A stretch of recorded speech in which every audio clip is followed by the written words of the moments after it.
ஆங்கில பாடலை பாடி கர்த்தருடைய நாமத்தை நாம் மையப்படுத்தலாம். ஆங்கில பாடல் புத்தகத்திலே 51வது பாடலை பாடலாம். Glory to His name. ஆங்கில பாடல் புத்தகத்திலே 51. Praise Lord. Down at the cross where my Savior died, down where for cleansing from sin I cried, into my heart was the blood of God. Glory to His name. Glory to His name. Glory to His name. Then to my heart was the blood of God. Glory to His name. I am so wonderfully free from sin. Jesus so sweet to realize me. There at the cross where He took me. Glory to His name. Glory to His name. Glory to His name. There to my heart was the blood of God. Glory to His name. Oh, precious fountain that saves from sin. I am so glad I have entered it. Then Jesus saves me and keeps me free. Glory to His name. Glory to His name. Glory to His name.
சோதரம் கர்த்தருடைய நாமத்திற்கு மகிமை உண்டாயிருப்பதாக.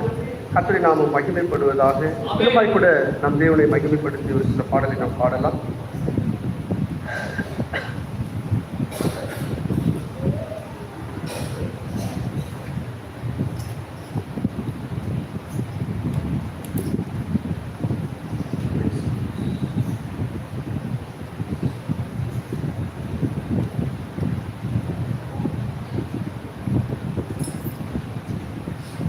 நான் பாடல் புத்தகத்தில் 586வது பாடலை பாடல்.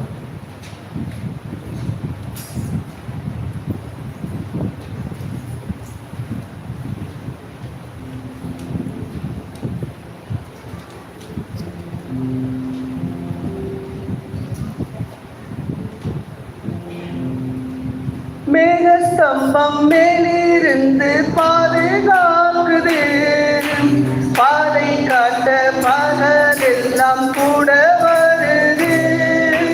மேகஸ்தம்பம் மேலிருந்து பாதுகாக்குது, பாதை காட்ட பகலெல்லாம் கூட வருது. என்னோடு வருவார், அது போதும் என் வாழ்விலே. அன்பான என்னோடு வருவார், அது போதும் என் வாழ்விலே. தேவா நான் ராஜா நான் அதை தினம் போதுப்பவன். தேவா நான் சேர்த்தவன். ராஜா நான் அதை தினம் யோசிப்பவன்.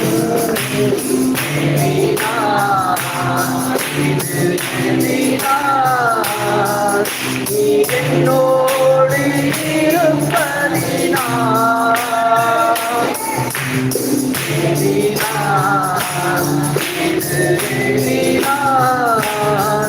நீ என்னை முன்குறித்ததினார்.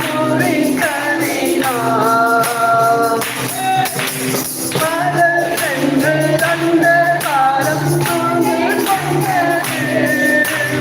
அற்புதமாக அக்னி சம்பம் கூட வருது. பகல் சென்று அந்த காலம் கொண்டது, அற்புதமான அக்னி சம்பம் கூட வருது. தந்தாரே நல்ல தந்தார அபிஷேகமே.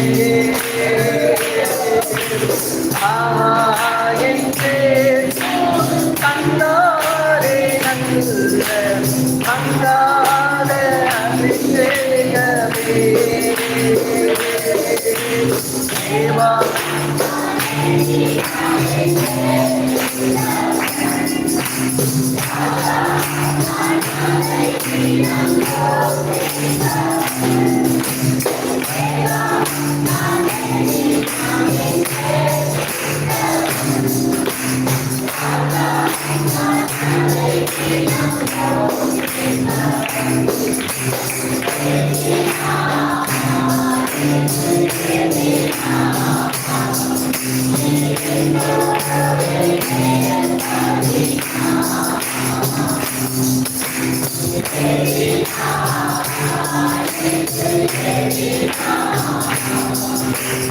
என்னை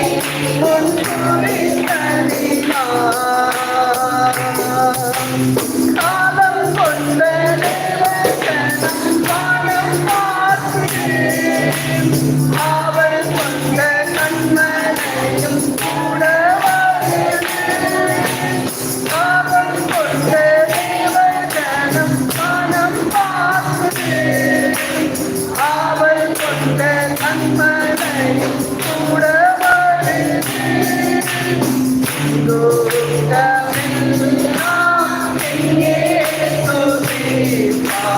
சந்தோஷம் நான் காணுவேன்.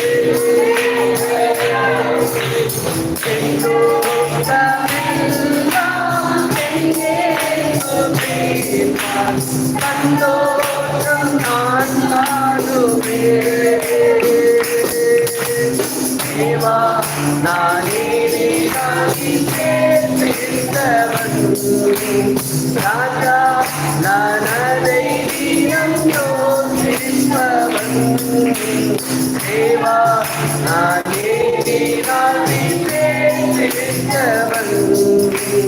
ராஜா நான் அதை தினம் யோசிப்பவன்.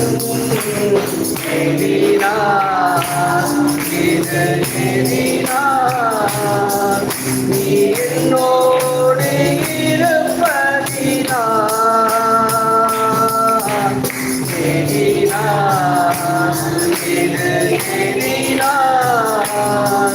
நீ என்னை கொண்டுரைத்ததினால் வாழ்க்கையிலே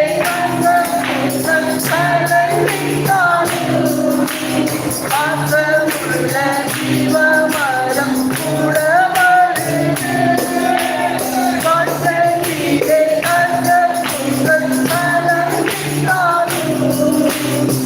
பாசமுள்ள ஜீவமரம் கூட வருது.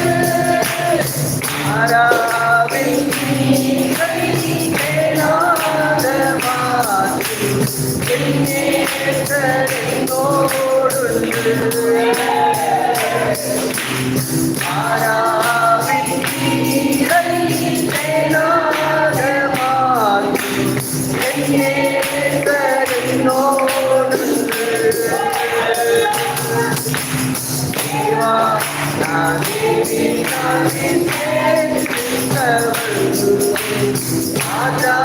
நான் அதை தினம் தோன்றிப்பவன்.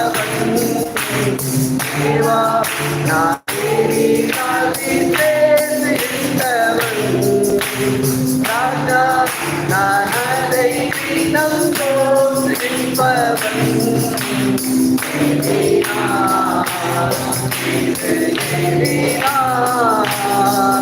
நீ என்னோடு நீ என்னை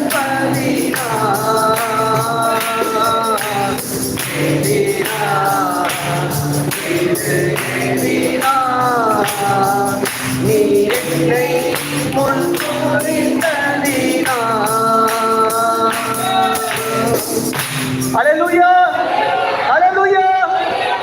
நாம் எழுந்திருச்சு இது ஒரு குரசை பாடி எப்பொழுதும் பாடுவதான குரசை பாடி கர்த்தருக்காரங்களை ஒப்புக் கொடுக்கலாம். பாடல் புத்தகத்தில் 530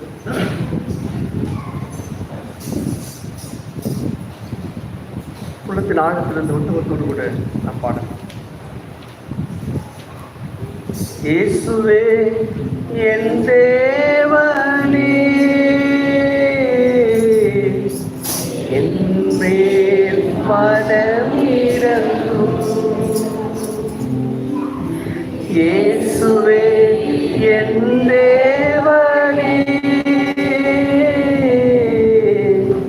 என் மேல் மனமிரங்கும். நான் பாவம் செய்தேன், உம்மை நோக செய்தேன், உம்மை தேடாமல் வாழ்ந்து வந்தேன். நான் பாவம் செய்தேன், உம்மை நோக செய்தேன், உம்மை தேடாமல் வாழ்ந்து வந்தேன். என்னை மன்னியும் இயேசுவே, இந்த ஒரு விசை மன்னியுமே. என்னை மன்னியும் இயேசுவே, இந்த ஒரு விசை மன்னியுமே. இயேசுவே என் தேவனே,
காயப்பட்டி நீ எனக்காக பலியானி. முள்மூடி தாங்கி ஐயா காயப்பட்டி நீ எனக்காக பலியானி. ரத்தத்தால் கழுவிடும் ரத்தத்தால் கழுவிடும் இயேசுவே என் தேவனே, என் மேல் மனமிரங்கும். இருபத்தி நாலுக்கு உற்சாகத்தோடு இயேசுவே என் தேவனே, என் மேல் மனமிரங்கும். என் மேல் மனமிரங்கும். என் மேல் மனமிரங்கும். அல்லேலூயா. நாம் எப்பொழுது பாடுகளை குறித்து பாடி கர்த்தருடைய கரங்களை ஒப்புக் கொடுக்கலாம். உத்தமத்தோடு கூட உண்மையோடு கூட இருதயத்தின் ஆழத்திலிருந்து விசுவாசத்தோடு கூட நாம் பாடலாம். கண்களை மூடி நம் கரங்களை அந்த கல்வாரிக்கு நேராக உயர்த்தி விசுவாசத்தோடு கூட இருதயத்தின் ஆழத்தில் நாம் பாடலாம். ஓ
கர்த்தருடைய பரிசுத்த நாமத்திற்கு ஸ்தோத்திரமும் துதிகன மகிமையும் உண்டாயிருப்பதாக.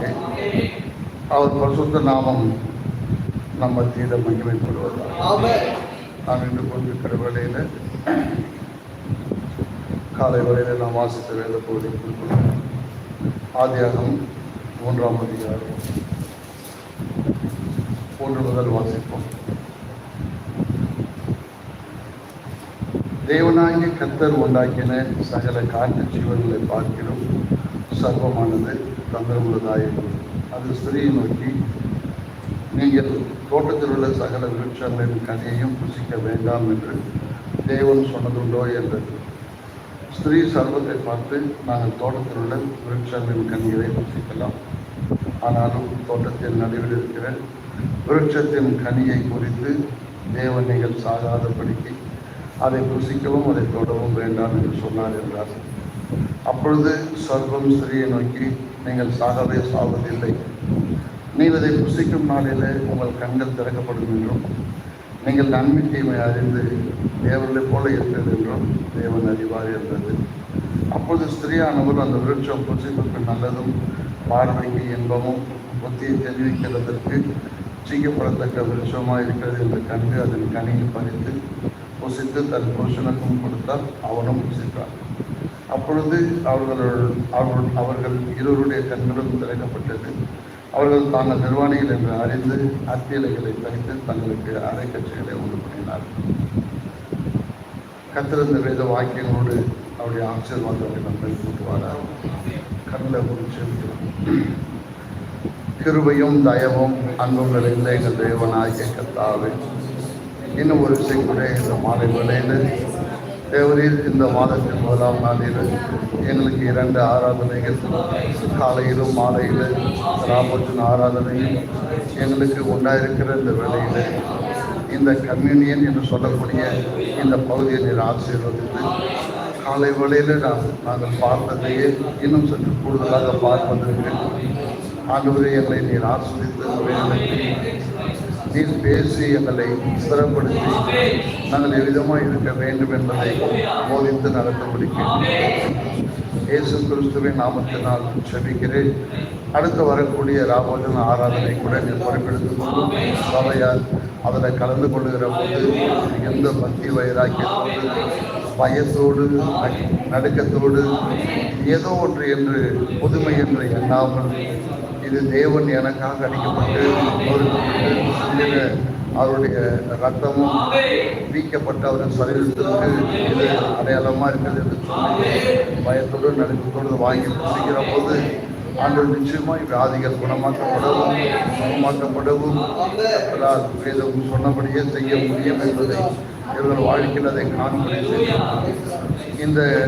இந்த காரியங்களை இந்த வேலையை நீர் ஆசிர்வதித்து தரும் இயேசுவின் நாமத்தில் பிதாவே, ஆமென். ஆண்டவரே,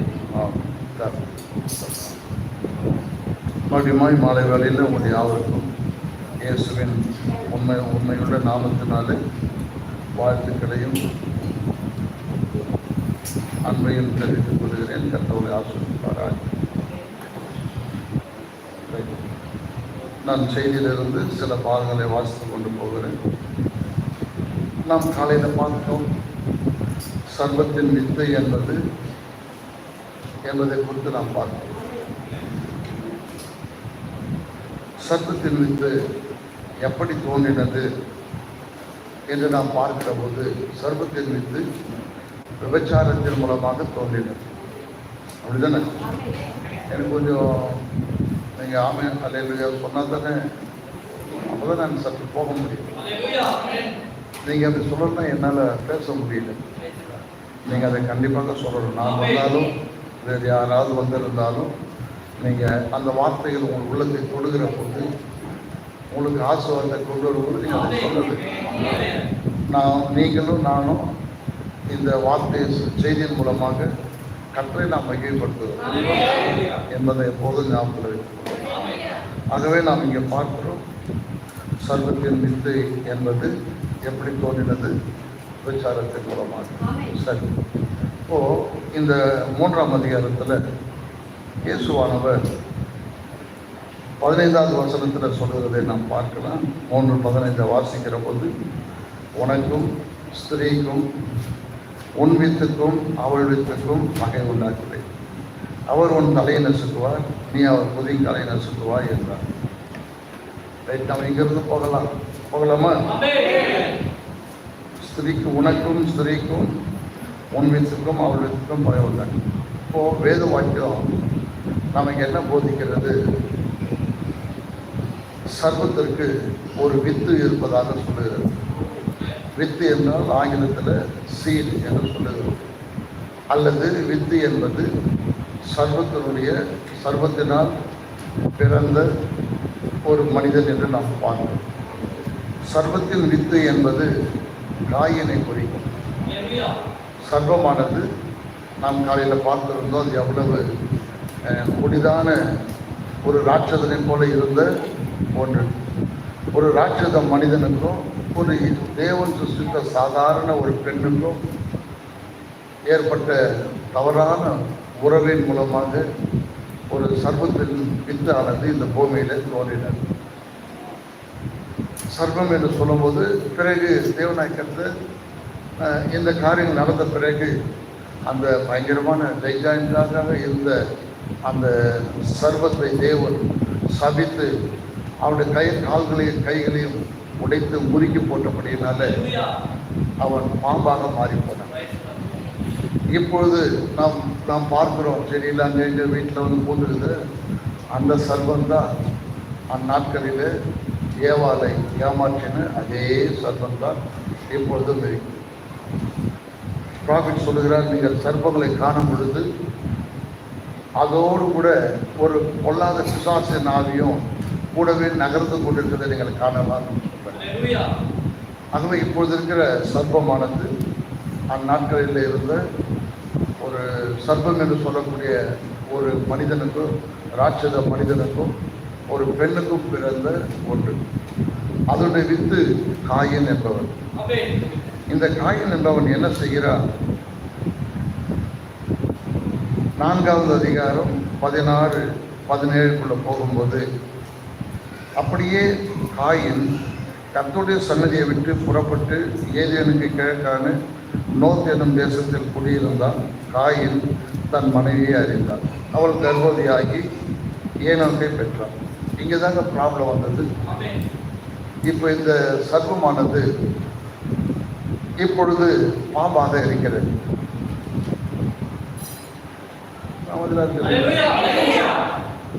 இப்பொழுது பாம்பு என்று இந்த படம் எடுத்து ஆடுகிறது சொல்றீங்களா?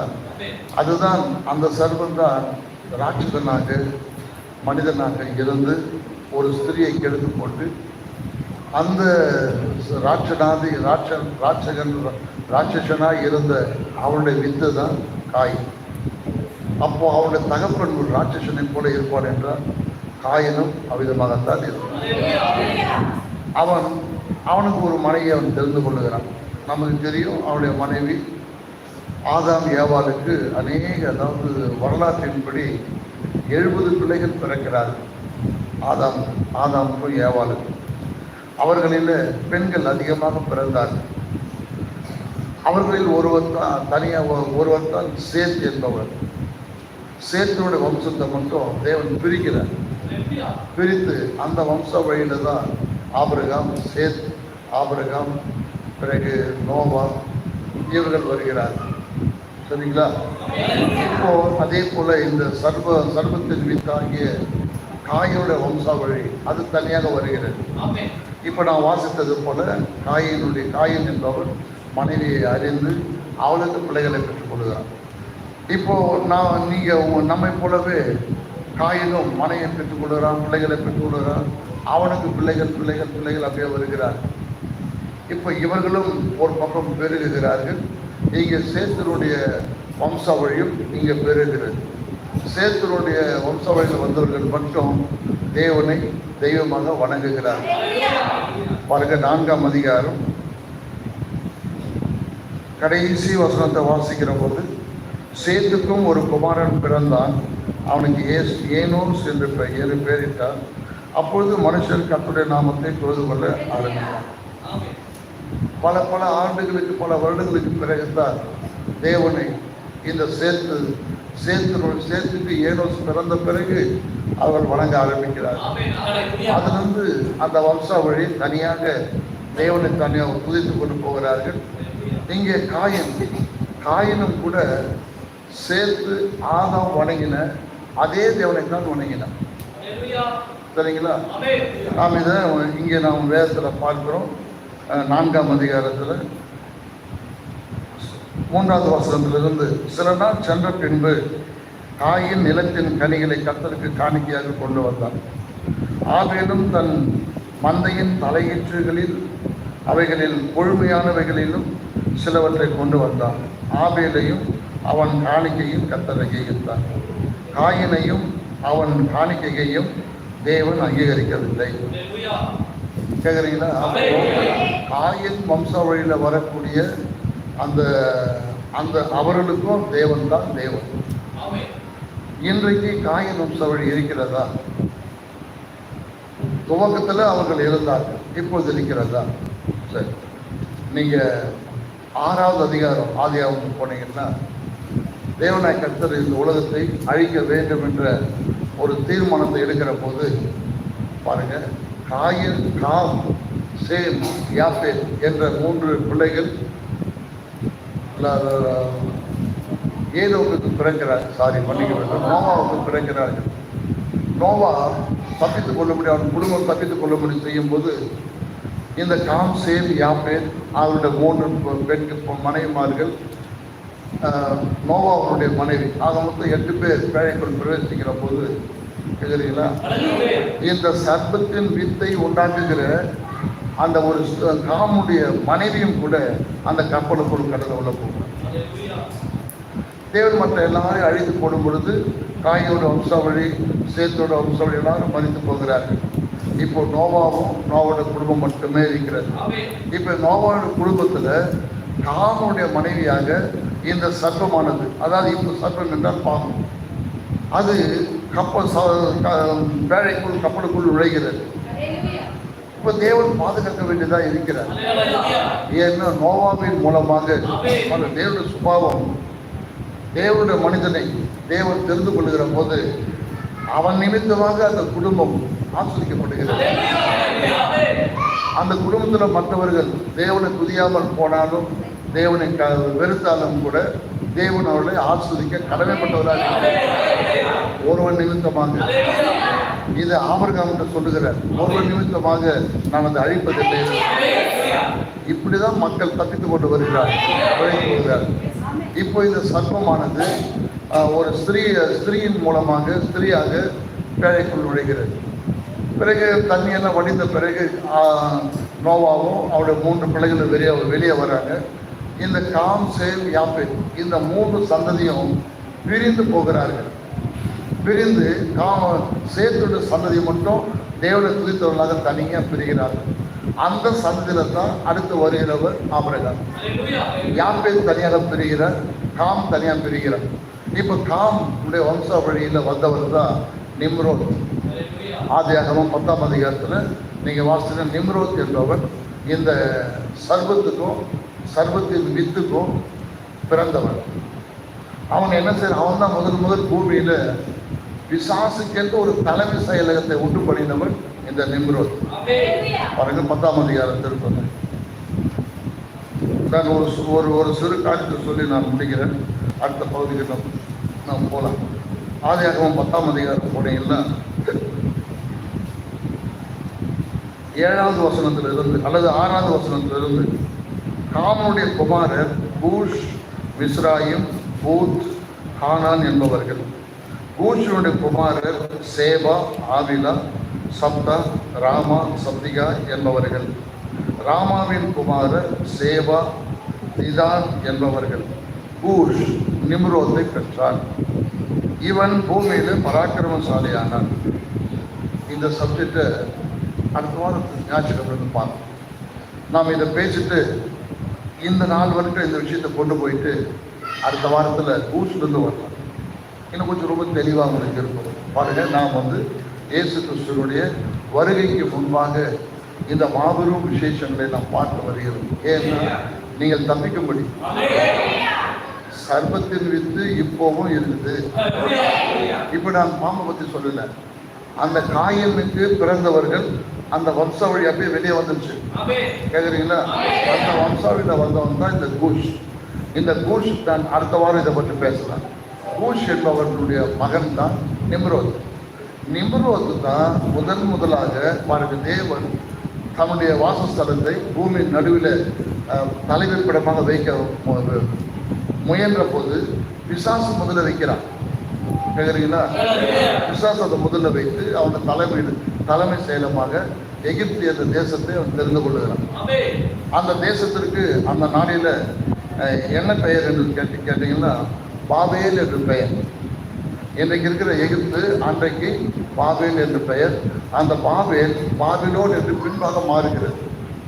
இப்போ இந்த சர்பத்தின் வித்து பாபேல் என்ற இடத்த பாபிலோனை தலைமையிடமாக எடுத்துக்கொள்கிறான். அதாவது பிசாசுகளின் தலைமை செயலகம் இன்றைக்கு பாபிலோன் இருக்கிறது. ஆனால் பாபிலோன் இப்போ இல்லை.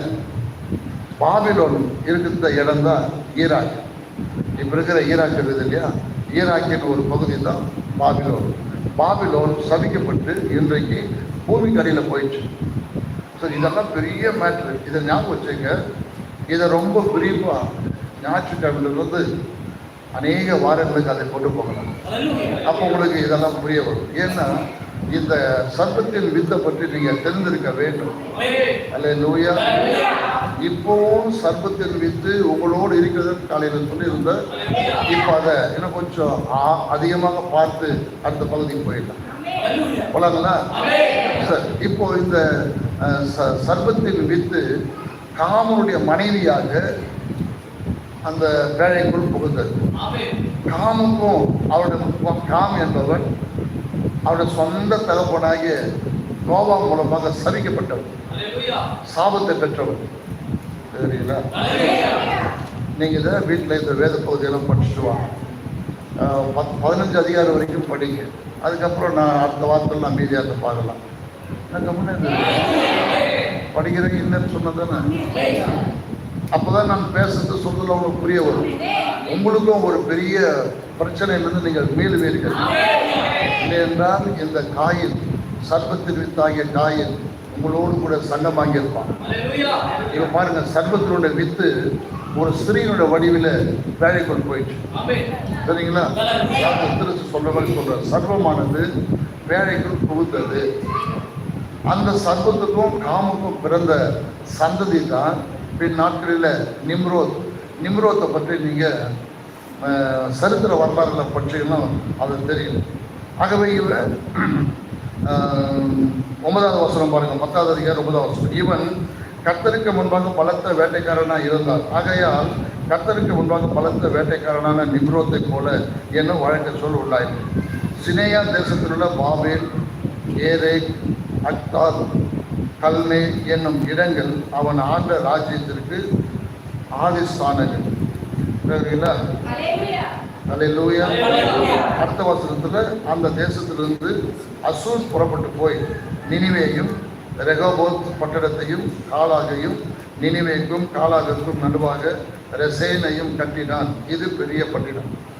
இந்த பூமியில முதலாக மிகப்பெரிய ஒரு பட்டினத்தை கட்டினவர்கள் இந்த காயினுடைய சந்ததியாகிய சர்வத்தின் வித்து தான் செய்தார். சரிங்களா? சர்வத்தின் வித்து ஒரு பெரிய பட்டினத்தை கட்டி, அல்லேலூயா, அடுத்த வாரம் கொண்டு வரணும் சில விஷயங்கள். இப்பவே மைண்ட் அது ஓடினே இருக்கு.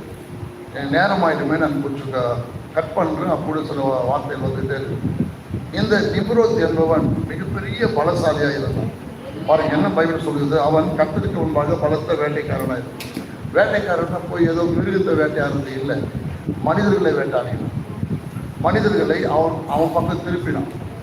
இந்த சர்ப்பத்தின் வித்துக்கு, இந்த நிம்ரோத் சர்ப்பத்தின் வித்து, இது வளர்ச்சி அடைகிறது. சர்ப்பத்தின் வித்து தான் பூமியில மிகப்பெரிய பலவானனாக மாறினான். மிகப்பெரிய பட்டினத்தை கட்டி சேத்தனுடைய சந்ததியை கூட அவன் உள்ளே கொண்டு வருகிறான். சேத்தனுடைய சந்ததியும் யாப்பேத்துடைய சந்ததியும் கொண்டு வராங்க. ஆனாலும் அதில் உத்தமமாக இருந்தவர்கள் வரல. அவர்களை அவன் கொலை செய்ய முயற்சி செய்கிறான். சரி, கேட்குறீங்களா? இப்போ நிம்ரோத் மிகப்பெரிய வல்லமை உள்ள ஒரு அரசனாக இருந்து 11வது வருஷத்துல அந்த தேசத்துல அசூர் புறப்பட்டு போய் எழுதியிருக்கோம். அசூர் என்பது பெயர் சொல் இல்லை, வினைச்சொல். வினைச்சொல் என்றால் அசூர் என்றால் அவன் தான் கட்டின தேசத்தை பலமாக வைத்திருந்தான் அர்த்தம். அசூர் என்றால் பலமுள்ளது என்று அர்த்தம். அவன் பலமுள்ளதாக மாற்றினான். மாற்றி இவன் தான் இந்த உலகத்திலேயே, இந்த பூமியிலேயே முதலாக சண்டை பயிற்சியை கற்றுக் கொடுத்தவன் இந்த நிம்ரோத் தான். மற்ற மக்கள் எல்லாம் தேசங்களுக்கு புறப்பட்டு போன போது அவருக்கு சண்டை பற்றி தெரியாது. இவன் சண்டையை பயன்படுத்தி அநேகரை தன் பக்கம் இழுத்து அநேகர் இவனுக்கு கப்பம் கட்டும்படி செய்தான். அதாவது உலக வரலாற்றிலேயே ஒரு ராஜாக்கள் மற்ற ராஜாக்கள் கப்பன்னா வரி செலுத்துவது, வரி செலுத்துகிற முறையை முதல்ல கொண்டு வந்தவன் இந்த சர்ப்பத்தின் வித்து. சர்ப்பத்தின் வித்துக்கு மற்ற சாதாரண மனிதர்கள் கப்பம் கட்டினார்கள், வரி செலுத்தினார்கள். எவ்வளவு அக்கிரமம் பாருங்க. எவ்வளவு அவன் எவ்வளவு பலத்தவனா இருந்து மற்றவர்களை பயமுறுத்தி அவனை அடிமைதனத்துக்குள் கொண்டு வந்து இவன் தான் ஆட்சி செய்தான். பிரியமான இன்றைக்கு கூட இதே சர்ப்பத்தின் வித்து உலகத்தில் ஒவ்வொரு தேசத்திலும் அவர்கள் தான் பிரதமர்களாகவும் ராஜாக்களாகவும் இருந்தார். நான் அடுத்த வாரத்துக்கு வரும்போது அந்த ராஜாக்களையும் அந்த ராஜாக்களுடைய பெயர்களையும் நான் உங்களுக்கு சொல்லுகிறேன். இந்த சர்ப்பத்தை விட்டு வேகமாக மக்கள் மத்தியில் பறந்து வளர்ந்து கொண்டே வந்துச்சு. இப்போ நம்முடைய நாட்களில் நேரம் வந்தாலும் கொஞ்சம் சுருக்கி சொல்லுகிறேன். இப்போ சர்ப்பத்தை விட்டு இப்போ என்ன செய்யுது, இந்த நாட்களில், இந்த கடைசி காலங்களில் விசேஷமாக லௌகிக சபை காலத்தில் சர்வத்தின் வித்து மிக மென்மையானவனாக மாறுகிறான். ஆனா அவன் சர்வம் தான். சர்வத்தின் வித்து என்னவா இருக்கும்? சர்வமாக தானே இருக்கும். நீங்க இங்க இருக்கிற சகோதரிகள் யாராவது நீங்க ரோட்ல அல்லது வீட்டான எங்காவது அந்த சர்வத்தை பார்த்துக்கிறீங்களா? பார்த்ததே இல்லையா? சில பேருக்கு தலையாட்டு பக்கம் பார்க்கலையா? சர்வத்தை பார்க்கலையா? போன மாசம் ஆச்சு தெரிஞ்சதுக்கு போன் பண்ணி கூப்பிட்டு இருக்கோம். ஆகவே இந்த சர்வத்தை நீங்க பார்த்தீங்கன்னா, சர்வம் என்பது நல்லா கவனிங்க, பெண்களை அதிகமாக கவர்ச்சி. இப்போ நம்ம ரோட்ல வெளியில ஒரு சர்வம் இப்போ வந்துச்சுன்னு சொன்னா அது தலை தூக்கி ஆக்கும்போது பெண்கள் தான் அதனால் அதிகமாக கவர்ச்சிக்கப்படுவார்கள். ஒன்று. ரெண்டாவது, பெண்கள் தான் சர்வத்தை வணங்குவார்கள். இப்போ ஆண்களும் வணங்குறாங்க இப்போ. ஆனா சர்வத்துக்கு இன்றைக்கு கோயிலை கட்டிட்டாங்க. எப்போ கட்டினாங்க? பெர்கமு சபை காலத்துல தான் உயிரோடு இருக்கிற பாம்புக்கு கோயில் கட்டினாங்க. கோயில் கட்டி முதலாக அதை வணங்கினார். அது அப்படியே மக்கள் மத்தியில் வளர்ந்து வளர்ந்து வளர்ந்து இப்போ என்ன ஆயிடுச்சு தெரியுங்களா? நான் ஏன் விவாகத்தை பற்றி நிறைய பேசுவேன்னா, உனக்கு தெரியாமலேயே ஒன்று புருஷனோ அல்லது மனைவியோ சர்வத்தில் வித்தா இருப்பார். உனக்கு தெரியாது, கண்டிப்பா இருப்பார்கள் இந்த நாட்களில். நீங்க ரொம்ப அதை கவனித்து செவித்து செய்யும் போது அப்பதான் புரிஞ்சு கொள்ளுவீங்க. இல்லைன்னா புரியாது.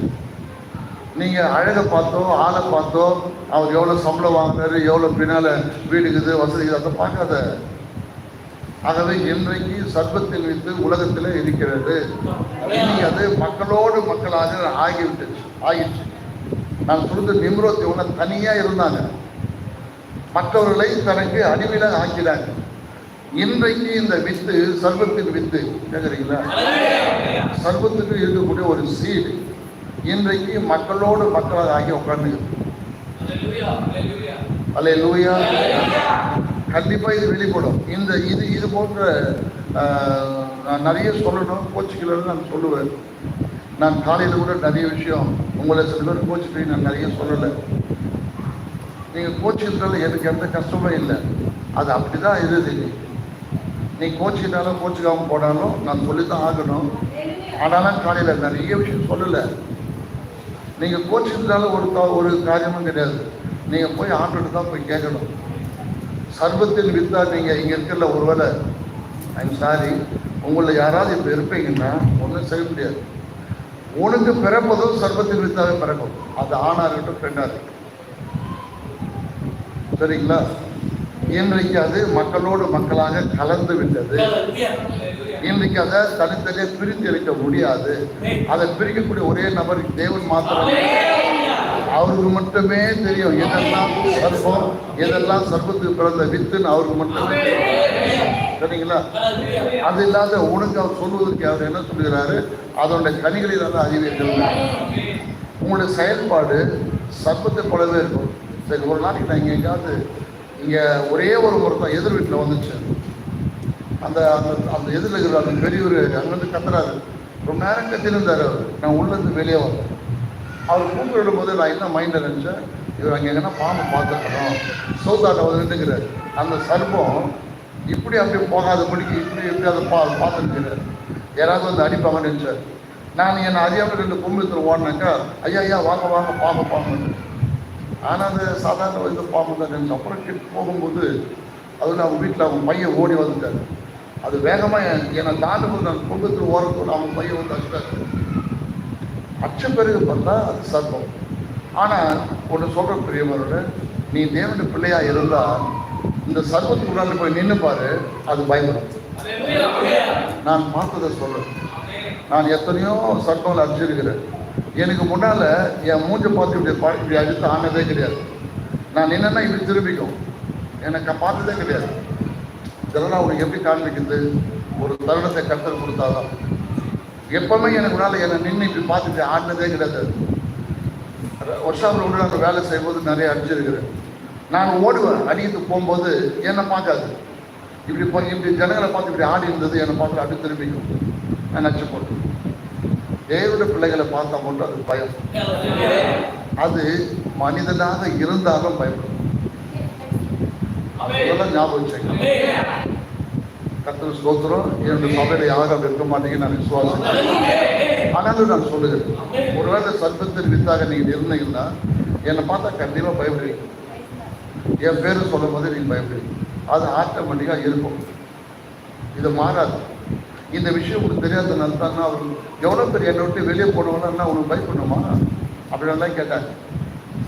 சகோதரி பிள்ளைங்க நான் அண்ணன் என்னை விட்டு வெளியே போகும்போது ஃபோன் பண்ணி கேட்குறான், நான் உன்னை பார்த்தா எல்லாம் பயப்படுறாங்களே, என்னை பார்த்து எல்லாம் பயப்படுறாங்க. நான் அதுதான் நான் வந்துட்டேன். என்னை பார்த்து பயந்தியா நீ போற, எது பயப்படுற நீ அப்படின்னு பேசுகிறேன். கடைசியாக அவங்க தான் பேசி வச்சுட்டான். சரி ஓகே, நம்ம அந்த வழிக்கு போவேன்னா, ஏன்னா அவங்க அவருடைய சகோதரி நம்ம மத்தியில் இருக்கிறாங்க, அவங்க போச்சு மனசில் கஷ்டப்பட போகிறாங்க. நான் கஷ்டப்பட எதுவும் சொல்லலை, நடந்ததை சொல்கிறேன். எனக்கு நேர்ந்ததை நான் சொல்லுவேன். நான் தப்பாக இதெல்லாம் பேசுகிறதுனா தப்பு. அது எனக்கும் அதுக்கும் நடந்த சம்பவத்தை நான் சொல்கிறேன். அதை நீங்கள் கோச்சிக்கிறதோ தப்பாக எடுத்துக்கிறதோ நீங்கள் செய்துனா நீ தான் தப்பு. ஆகவே இன்றைக்கு மனித உருவத்தில் சர்ப்பமானது இன்றைக்கு இருக்கிறது. இந்த பிரணாமணத்தில் ஒரு பாஸ்டர் வந்து பேசும், இவர் சர்வத்தின் வித்தை பேசிட்டார். கேட்குறீங்களா? சர்வத்தின் வித்து இதை குறித்து பேசிட்டார். பேசுகிற ஒரு பாஸ்டர் வர வந்து என்ன செய்கிறாரு, பிரணாம் நீங்கள் சர்வத்தின் வித்தை பற்றி ரொம்ப டீட்டெயிலாக இருக்கும். ஆனால் பரிசுத்த ஆவியின் மூலமாக பேசும்போது இன்னும் கொஞ்சம் டீட்டெயிலாக நீங்கள் படித்தவரை சரியாக புரியாது. இப்போ நான் பேசுகிற பிறகு இப்போ போய் படித்து பார்த்தோன்னா உங்களுக்கு புரிய வரும். இந்த செய்தி புக்கு உங்கள் வாழ்க்கையில் ரொம்ப ரொம்ப அவசியமானது. கேட்குறீங்களா? இல்லைன்னா உங்களுக்கு தெரியாமலேயே சர்ப்பத்தின் வித்துனா எது? காயின். சர்ப்பம் பாம்பாக மாறிடுச்சு. கேட்குறீங்களா? ஆனால் காயின் பாம்பா மாறின மனிதனா இருக்கிறான். அவன் ஒரு பெண்ணை விவாகம் பண்ணிட்டான். அதுதான் பற்றி காமிச்சிருப்போம். 4ஆம் அதிகாரத்தில் நோத் என்ற தேசத்திலிருந்து அவன் வரும்போது தனக்கென்று ஒரு மனையை பெற்றுக்கொண்டான். கேட்குறீங்களா? ஆனா ஏவாளை கெடுத்த அந்த சர்ப்பமானது பாம்பா மாறிச்சு. அந்த சர்ப்பத்தினுடைய வித்து மனிதனா இருக்குது. நான் அவனு சொல்ல வருகிறேன். இன்றைக்கு மனிதனாக மனிதர்கள் மத்தியில் ஜீவித்துக் கொண்டிருக்கிறது. அது பாம்பாக மாறி இப்போ ரோட்ல இருந்து எவ்வளவு பேர் அச்சு போட்டுடுறாங்க, கொளுத்திடுறாங்க, சில பேர் கும்பிடுறாங்க, ஏதோ செய்யறாங்க. சில பேர் திருப்பி இந்த பாம்பு பண்ணையில் விட்டுடுறாங்க, அல்லது சில பேர் அந்த ஜூல காட்சி பொருளை வச்சிருக்கிறாங்க. சரிங்களா? ஆனா என்னை பொறுத்த வரைக்கும் பாம்புனா அடித்து நொறுக்காம விடவே மாட்டேன். எனக்கு அவ்வளோ ஆத்திரம். ஏன்னா அதோட சேஷ்டிங்க அதோட செயலை நான் பார்த்துருக்கிறேன். உங்களுக்கு தெரிவிக்க வாய்ப்பு இல்லை. ஆகவே அது ஒரு பாம்பு அல்ல, அது ஒரு பிசாசு. சர்ப்பம் என்பது ஒரு பிசாசு.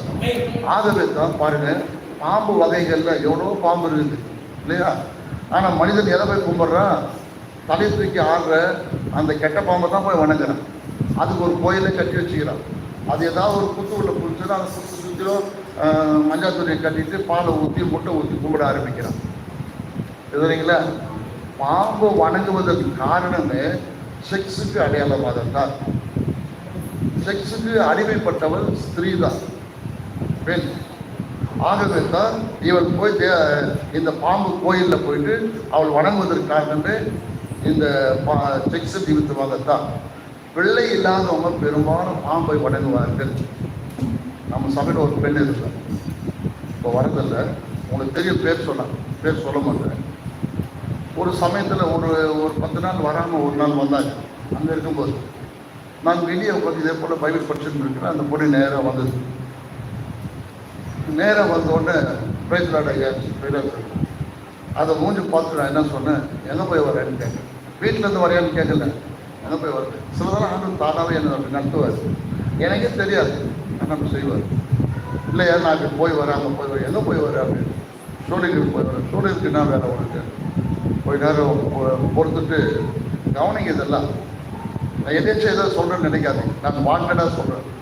போய் நேரம் இல்லையா ஷூட்டிங்கு போய் ஷூட்டிங்கு நீ ஏன் போனேன்?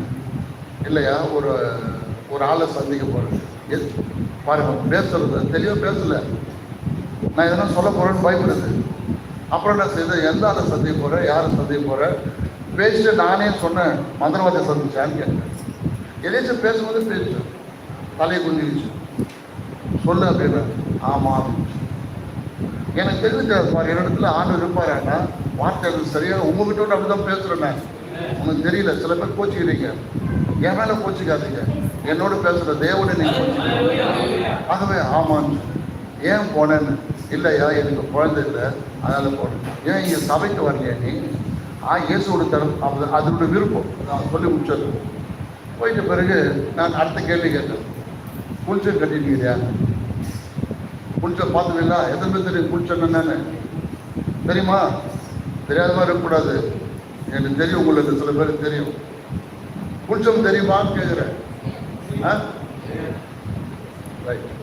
குளிச்சல்னா ஒரு மந்திரவாதி மந்திரம் பண்ணி, சரி அவன் மந்திரம் பண்ண எப்படி பண்ணுவான்றதெல்லாம் சொல்லாமா? நேரமாகுத குறுகிய நேரம். அவன் மந்திரத்தின் மூலமா செத்து போன பிசாசல் அழைப்பான். செத்த ஆவிகளோடு கூட அவன் இடைப்படுவான்.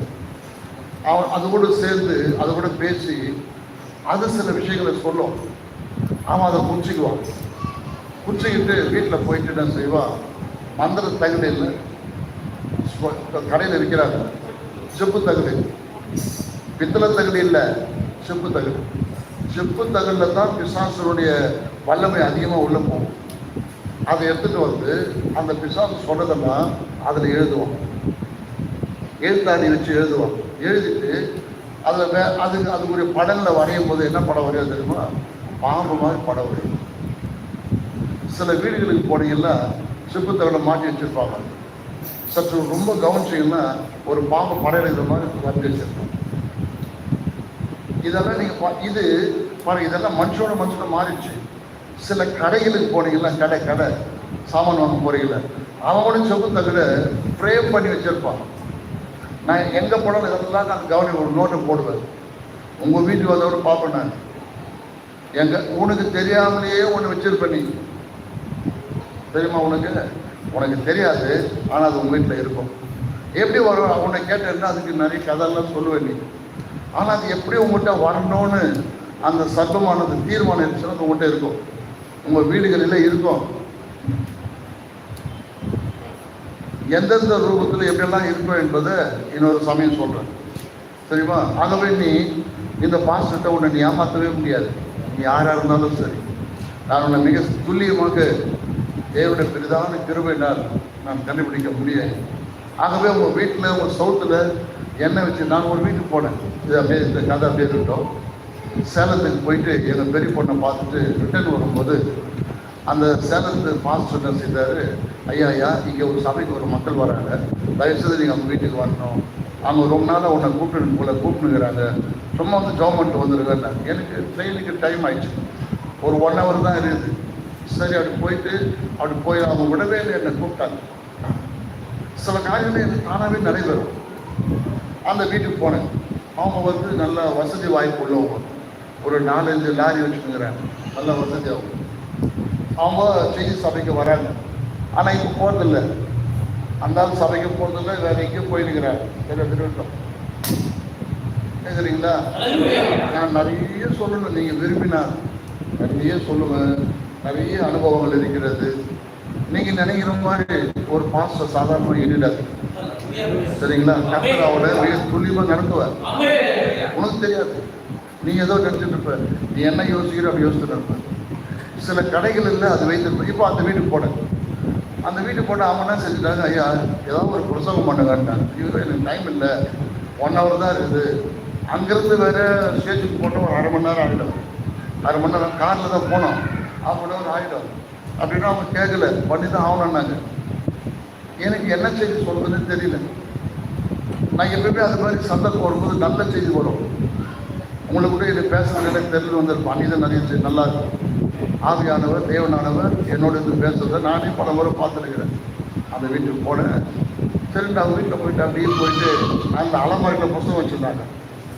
சில புஸ்தகம் அப்படி எடுத்தால் அது ஒரு புஸ்தகத்தை பார்த்தேன். அதில் பரலோகத்துக்கு சென்று வந்தவர்கள், பரலோகத்துக்கும் பாதாளத்துக்கும் சென்று வந்தவர்கள் அப்படி ஒரு புஸ்தகம் இருந்துச்சு. என்னடா இது, பரலோகத்துக்கும் பாதாளத்துக்கும் சென்று வந்தவர்கள் இப்போ இருக்கிறாங்களா? அது கொஞ்சம் எடுத்து வாசித்தாக்க புரிஞ்சுக்கிது இவங்க யாருன்னு எனக்கு தெரிஞ்சு போச்சு. பாருங்கள், உங்கள்கிட்ட இருக்கிற பொருளை வச்சு உங்களுக்கு புரிஞ்சிக்க முடியும். தெரியுமா? உங்கள் வீட்டுக்குள்ளே உங்கள்கிட்ட என்ன ஆகுதுன்னு பார்த்தாவே நீ யார் என்றதை நீ ஒத்துக்க மாட்டேன். நீ ஒத்துக்கிட்டா என்ன ஒத்துக்காட்டி நான் தான் ஒன்று அது ஒன்று இருக்கும். பிறகு அதை பார்த்த உடனே நான் செய்த ஒரே ஒரு 10 நிமிடம் மட்டும் ஒரு சின்ன ஒரு புத்தகத்தை பண்ண உடனே இந்த பக்கம் பாஸ்டர் ஓன்னு அழுகுறாரு. அந்த கூட்டு போனவர் இந்த பக்கம் ஜனங்கள்லாம் அழுகுறாங்க, அவங்கெல்லாம் அழுகுறாங்க. ஒரே ஒரு 10 நிமிடங்கள் தான். ஒரே ஒரு மெசேஜ் சொல்லிட்டு நான் உங்களை மேற்கொண்டு என்ன ஏதுன்னு கேட்க எனக்கு பெரிய இல்லை, டைம் ஆச்சு. எனக்கு முதல்ல போய் என்னை கூட்டு போய் ஸ்டேஷனில் ட்ராப் பண்ணுங்க. அப்புறம் ஸ்டேஷனில் போய் நின்று வண்டியை எடுத்துட்டாங்க, ரன்னிங்கில் போய் ஏறும். சரி, அந்த வீட்டில் பார்த்த அந்த புஸ்தகத்தை சும்மா 2 பேரை திருப்பி பார்த்தேன். திரும்பும் பொழுது பாருங்கள், அந்த வீட்டுக்குள்ள பாருங்கள், நீங்கள் வச்சுருக்கிற பொருள்கள் மூலமாக எந்த பொருளோ நான் உங்கள் வீட்டுக்கு வந்தேன்னா கண்டுபிடிப்பேன். அந்த பொருள்கள் மூலமாக உங்கள் வீட்டுக்குள்ள பிசாசு சுலபமாய் உள்ள வரும், அல்லது சர்ப்பமானது உங்கள் வீட்டுக்கு வரும். உங்கள் வீட்டில் வந்து தங்கம், உங்கள் வீட்டில் வந்து பத்துக்கும். நீ தான் அதுக்கு காரணம். நீங்கள் சொன்ன நீ கோச்சிக்காலும் போனாலும் அதை பற்றி எனக்கு அக்கறை இல்லை. இது நடக்கக்கூடிய சம்பவம். ஆகவே ஒரு புத்தக வடிவிலோ அல்லது ஏதாவது ஒரு பொருளாகவோ உங்கள் வீட்டில் அது இருந்ததுன்னா கண்டிப்பாக உங்கள் வீட்டில் பிசாசு குடியிருப்பான்.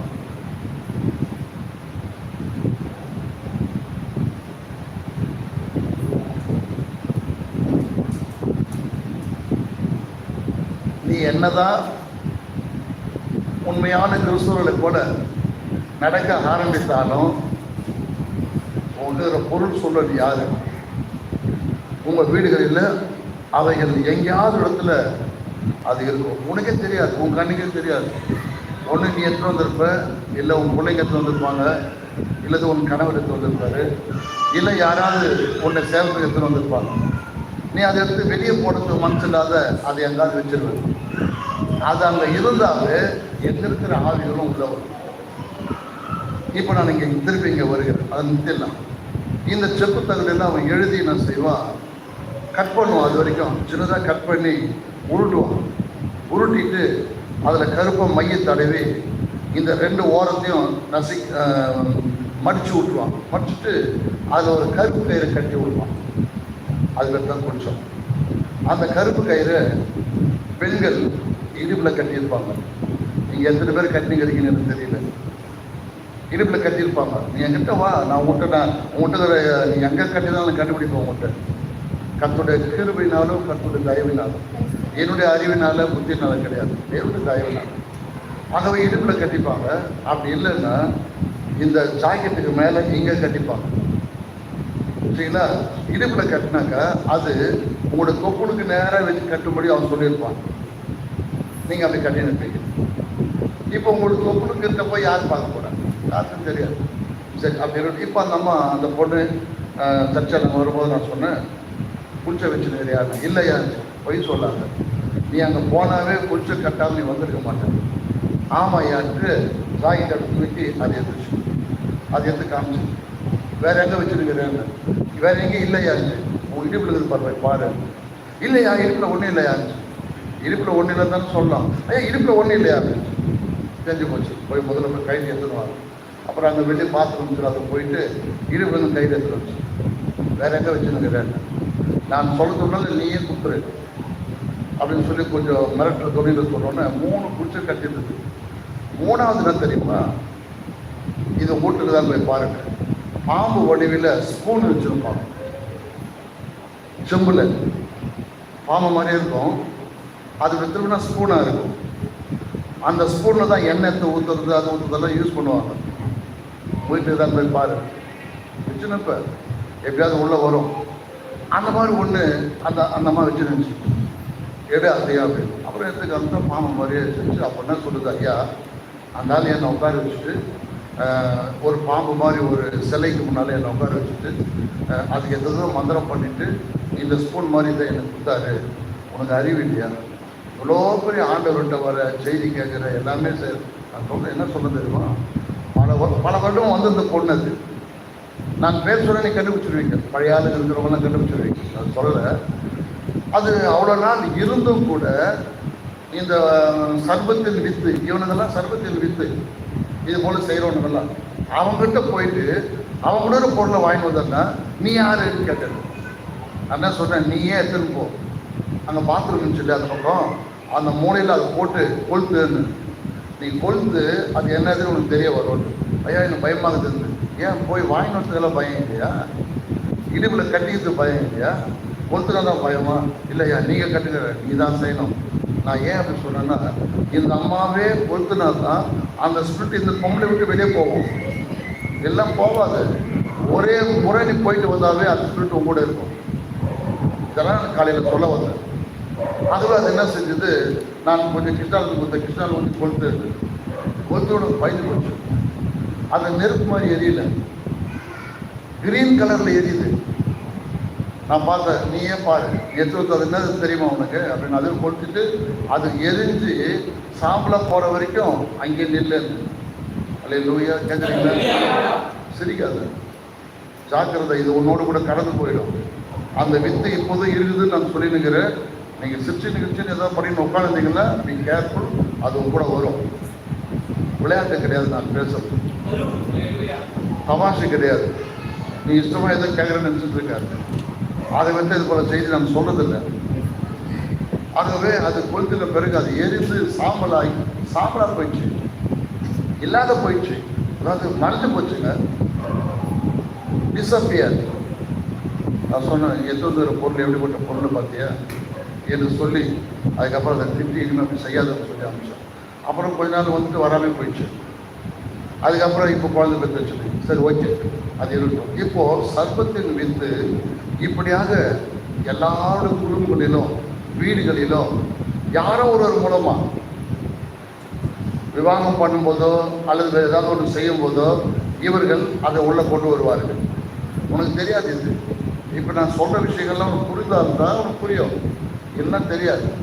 அது ஒரு வீட்டுக்குள்ளே வந்ததுன்னா உங்கள் எல்லாரோட கூட அது சங்கமம் ஆகிடும். பிறகு ஒன்றும் செய்ய முடியாது. என்ன ஜபம் பண்ணாலும் என்ன பயிர் பற்றாலும் அதோடு தான் ஏற்பட்டு. இதற்காகத்தான் பிசாசு அன்றைக்கு சர்ப்பமானவர் ஏவாளை சந்தித்தார்.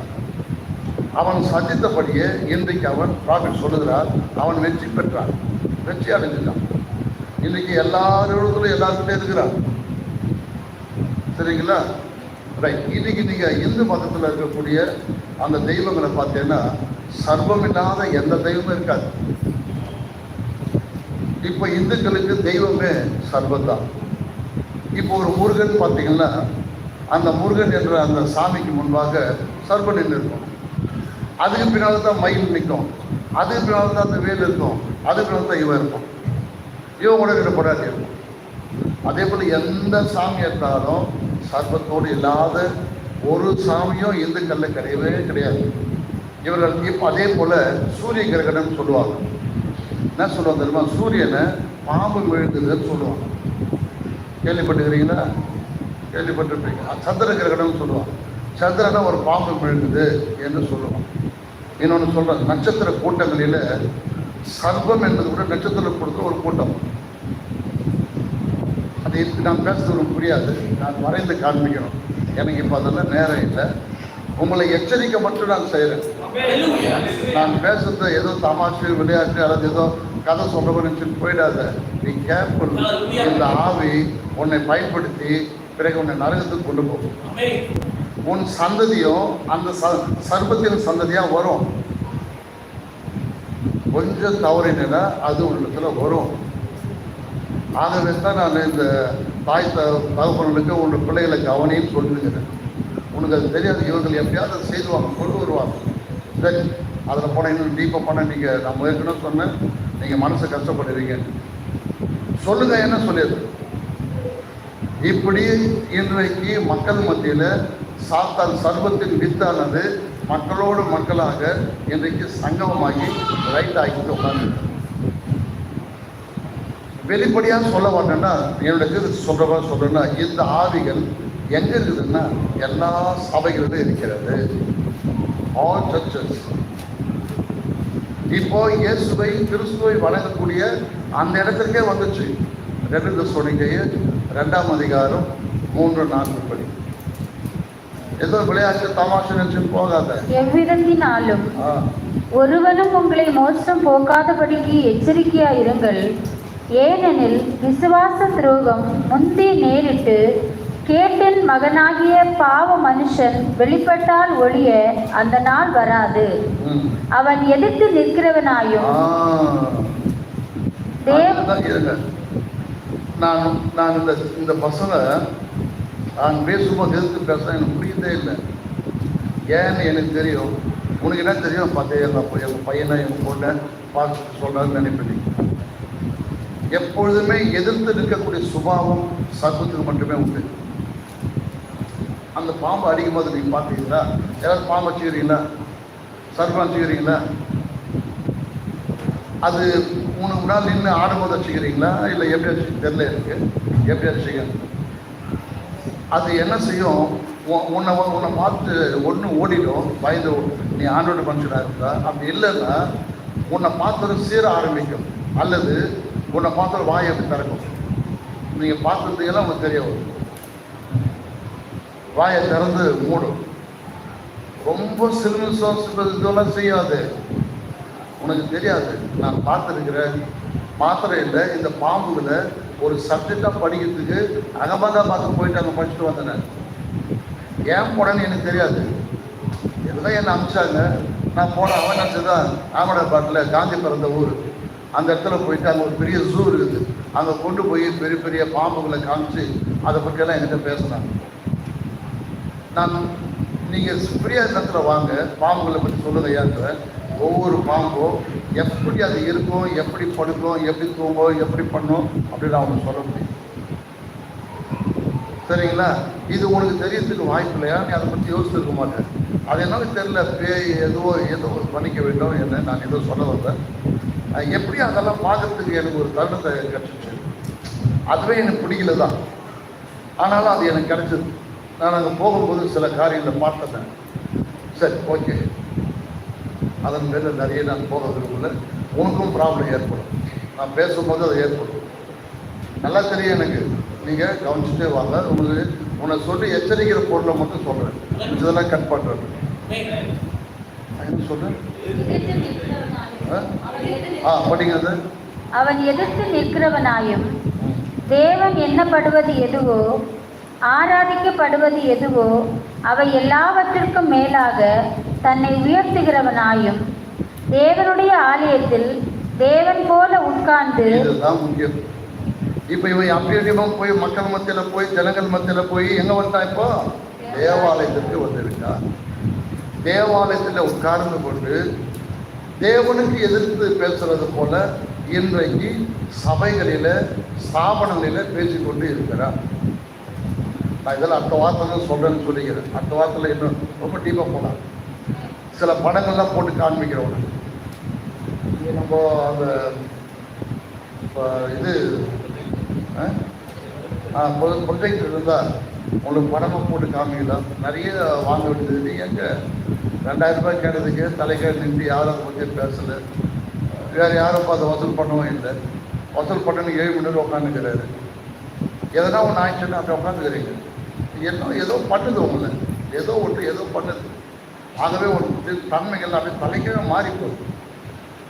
ஏன்னா நீ என்ன பண்ணாலும் நான் மாற மாட்டேன். செத்து போவனை தவிர மாற மாட்டேன்.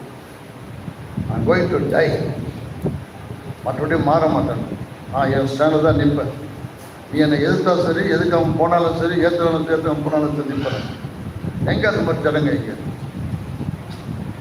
சரி, ஓகே, அவ்வளோதான். ஆகவே அந்த படங்களில் நான் அடுத்த வாரம் தம்பி அப்புறமா என்னை பாரு, ஒரு வேழம் வெளி போல. ரைட், அதை நான் உங்களுக்கு படங்களாக போட்டு காமிக்கிறேன். இது ஃபேம்லெட்ஸில் போட்டு காமிக்கிறேன். இதெல்லாம் நீங்கள் கவனிக்கணும். இது ஒன்று சம்மந்தப்பட்டது. அதில் போய் மாற்றினேன்னா இயேசுவின் எடுத்துக்கொள்ளப்படுகிற போக முடியாது. நீ மைண்டில் வச்சுருப்ப, நான் அப்படி இருக்கிறேன், நான் இப்படி இருக்கிறேன், நான் ஜெபம் பண்ணுறேன், நான் உபவாசிக்கிறேன், நான் அப்படி இருக்கிறேன், நான் முதல்ல அங்கே போயிடுவேன். எப்படி போயிடுவேன்? நீ உன்னோட கனிகளை பார்க்கிறேன். நான் தான் உன் கனிகள் வெளிப்படுது. எப்படி போயிடுவேன்? நீ ரொம்ப சொல்லிக்கணும். உன்னை நீ ஏமாத்தின உட்காந்துக்கிற, அல்லது யாரோ ஒருத்தரை ஏமாத்துற. நீ முதல்ல உன் கனிகளை வேதாகமத்தில் இயேசு நல்ல கனிகளை இந்த நாட்களில் உங்கள்கிட்ட எதிர்பார்க்கிறார். ஒரு வசனம் இருந்தது தெரியுமா? லூக்கா 6ஆம் அதிகாரம் என்று எண்ணுகிறது. உன்னிடத்தில் எதிர்பார்க்குற உங்கள்கிட்ட அந்த கனியே இல்லை, ஆனால் மேலே போடுவார். ஆச்சரியமாக அது உன்னை பற்றி நினைச்சாவே தேவன் கேட்கிற, தேவன் உங்கள்கிட்ட எதிர்பார்க்கிற அது இல்லை. நான் முதல்ல போயிடுவேன், போனால் நல்லது தானே, வேற நான் சொல்ல போகிறேன். உன் கனிகளை தேவன் காண்கிற ஒரு தேவனாக இருக்கிறார் என்பதை இந்த நேரத்தில் அவன் சொல்லிக்கொள்ள விரும்புகிறேன். ஆகவே தான் நீ வீட்டில் நிறைய பைபிள் படிக்கணும், செய்தி படிக்கணும், செபிக்கணும். அப்போ தான் உன்னுடைய நிலைப்பாடு உனக்கு புரிய வரும்.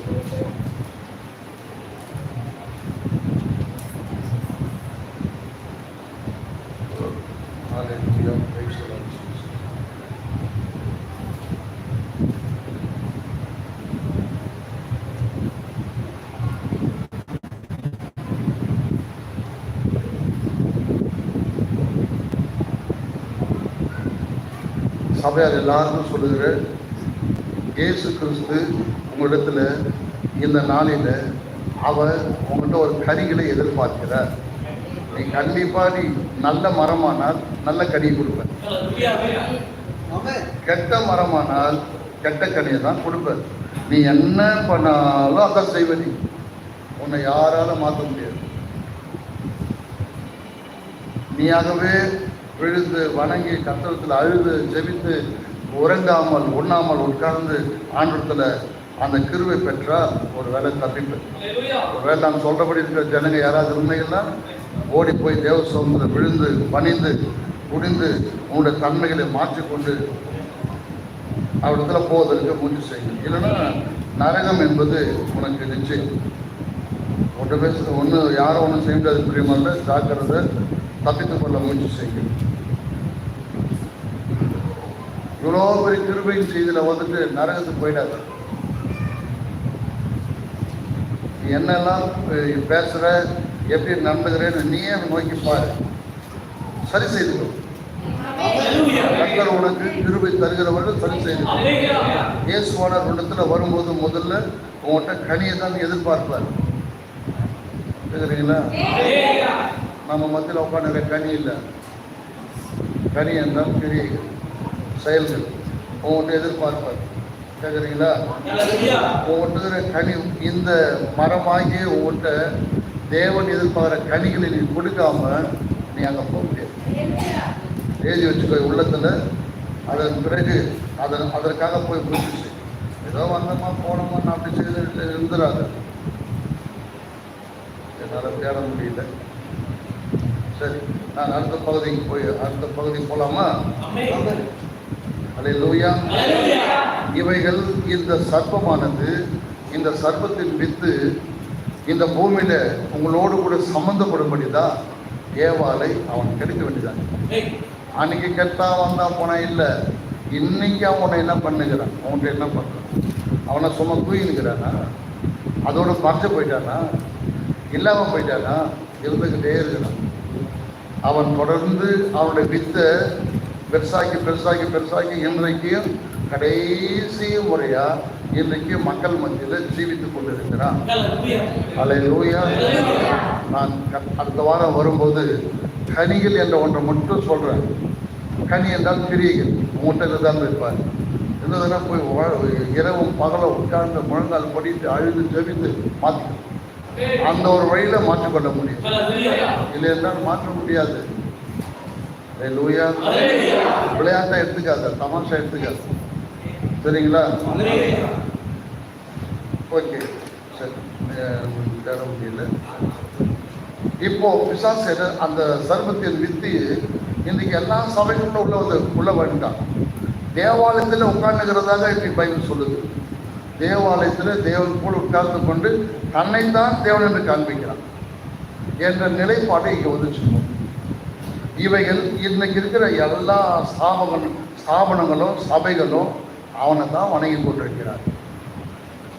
சரிங்களா? உங்களுடைய சொந்த பந்தங்கள் யாராவது அந்த சபைகளுக்கு போயிருந்தா சொல்லி அவங்களை திருப்புங்க. முடியுமான்னு பாருங்க. திருப்புங்க. இல்லைன்னா அவர்கள் இந்த பிசாசை சர்ப்பத்தின் வித்தோடு கூட அப்படி சொல்றாங்க. சர்ப்பத்தின் வித்து செய்கிற காரியத்தில் இனக்கலப்பு செய்வது தான். அவன் இனக்கலப்பு செய்தால்தான் அவன் இனம் வளர்ச்சி அடையும். இல்லைன்னா அது முடிந்து போகும். இனக்கலப்பை உண்டாக்குவான்.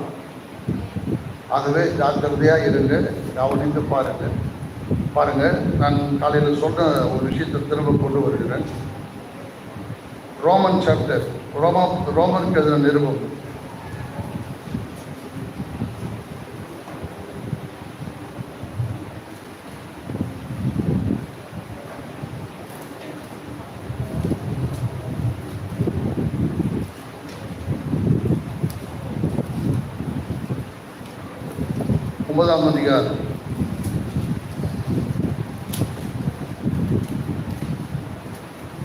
ஒன்பதாம் அதிகாரம் 10வது வசனத்திலிருந்து.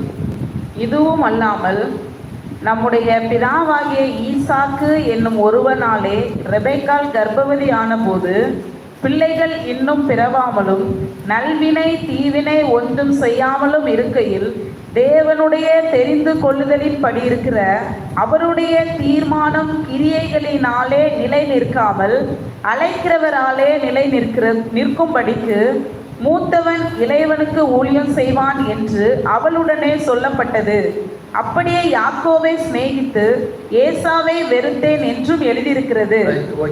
இப்போ அப்பா அம்மா 2 பேருமே உயர்ந்த வகையை சேர்ந்தவர்கள், மிக அற்புதமான மனிதர்கள். அவர்களுக்கு ஏசா பிறகுறான். எப்படி கர்ப்பத்துக்குள்ள அவன் போயிட்டான்? ஏசாவை குறித்து இரண்டாம் அவர்கள் பேசும் பொழுது அவன் ஏசா பிசாசுடைய மகனாக இருந்தார் என்று எழுதப்பட்டிருக்கிறது. ஈசாக்கு ஆபிரகாமை தேவன் புதிய மனிதனாக மாற்றி புதிய ரத்தத்தை உண்டு பண்ணின பிறகு பிறந்தவன். அவனுக்கு பிறந்த 2 பிள்ளைகளில் ஏசா என்பவன் பிசாசின் பிள்ளையாக இருந்தான், யாக்கோபு என்பவன் தேவனுடைய பிள்ளையாக இருந்தான். எப்படி இவர்களுக்கு பிசாசின் பிள்ளை பிறந்தான்? இதுக்கெல்லாம் நான் பதில் சொல்றேன். இப்போ இல்லை, எனக்கு கொஞ்சம் நேரம் ஆயிடுச்சு, அடுத்த பகுதிக்கு போகணும். எப்படி பிறந்த அப்போ அவர்களுக்கே அப்படின்னா நீங்க என்ன ஈசாக்காவோட மிக சிறந்தவர்களா? அல்லது ஸ்திரீகளாகிய நீங்க ரெபெக்காவை பார்க்கிறோம் மிக மகத்தானவர்களா? இல்லையே. உங்களுடைய நிலைப்பாடு வேற மாதிரி அல்லவா இருக்கு, ரெபெக்கா மாதிரி இல்லையே. சரிங்களா? நீங்க ரொம்ப ஜாக்கிரதையா இருக்க வேண்டும், கவனமா இருக்க வேண்டும். தேவனத்தில் தயவு பெறும்படி, தேவனத்தில் இரக்கம் பெறும்படி உன்னை நீ அர்ப்பணிக்க வேண்டும். நீ தேவனிடத்தில் அர்ப்பணிக்காமல் அர்ப்பணிப்பு என்றால் முழுதுமாக அவர்களிடத்தில் உங்களை ஒப்பு கொடுத்தது. இல்லை என்றால் சர்ப்பம் தானாக வந்து உன்னை ஒப்பு கொடுக்க செய்தது. ஒன்று நீ தேவனுக்கு ஒப்பு கொடுக்க வேண்டும், இல்லை என்றால் நீ சர்ப்பத்துக்கு ஒப்பு கொடுக்க வேண்டும். கண்டிப்பாக இது நடந்தே தீரும், மாறுவது கிடையாது. சரிங்களா? ரைட். நான் நிறைய விஷயங்களை பாதி சொல்லிட்டு தான் போக வேண்டியதாக பாதி சொல்லிட்டு போகிறேன். ஆகவே அவர் உலகத்தை உண்டாக்கின போது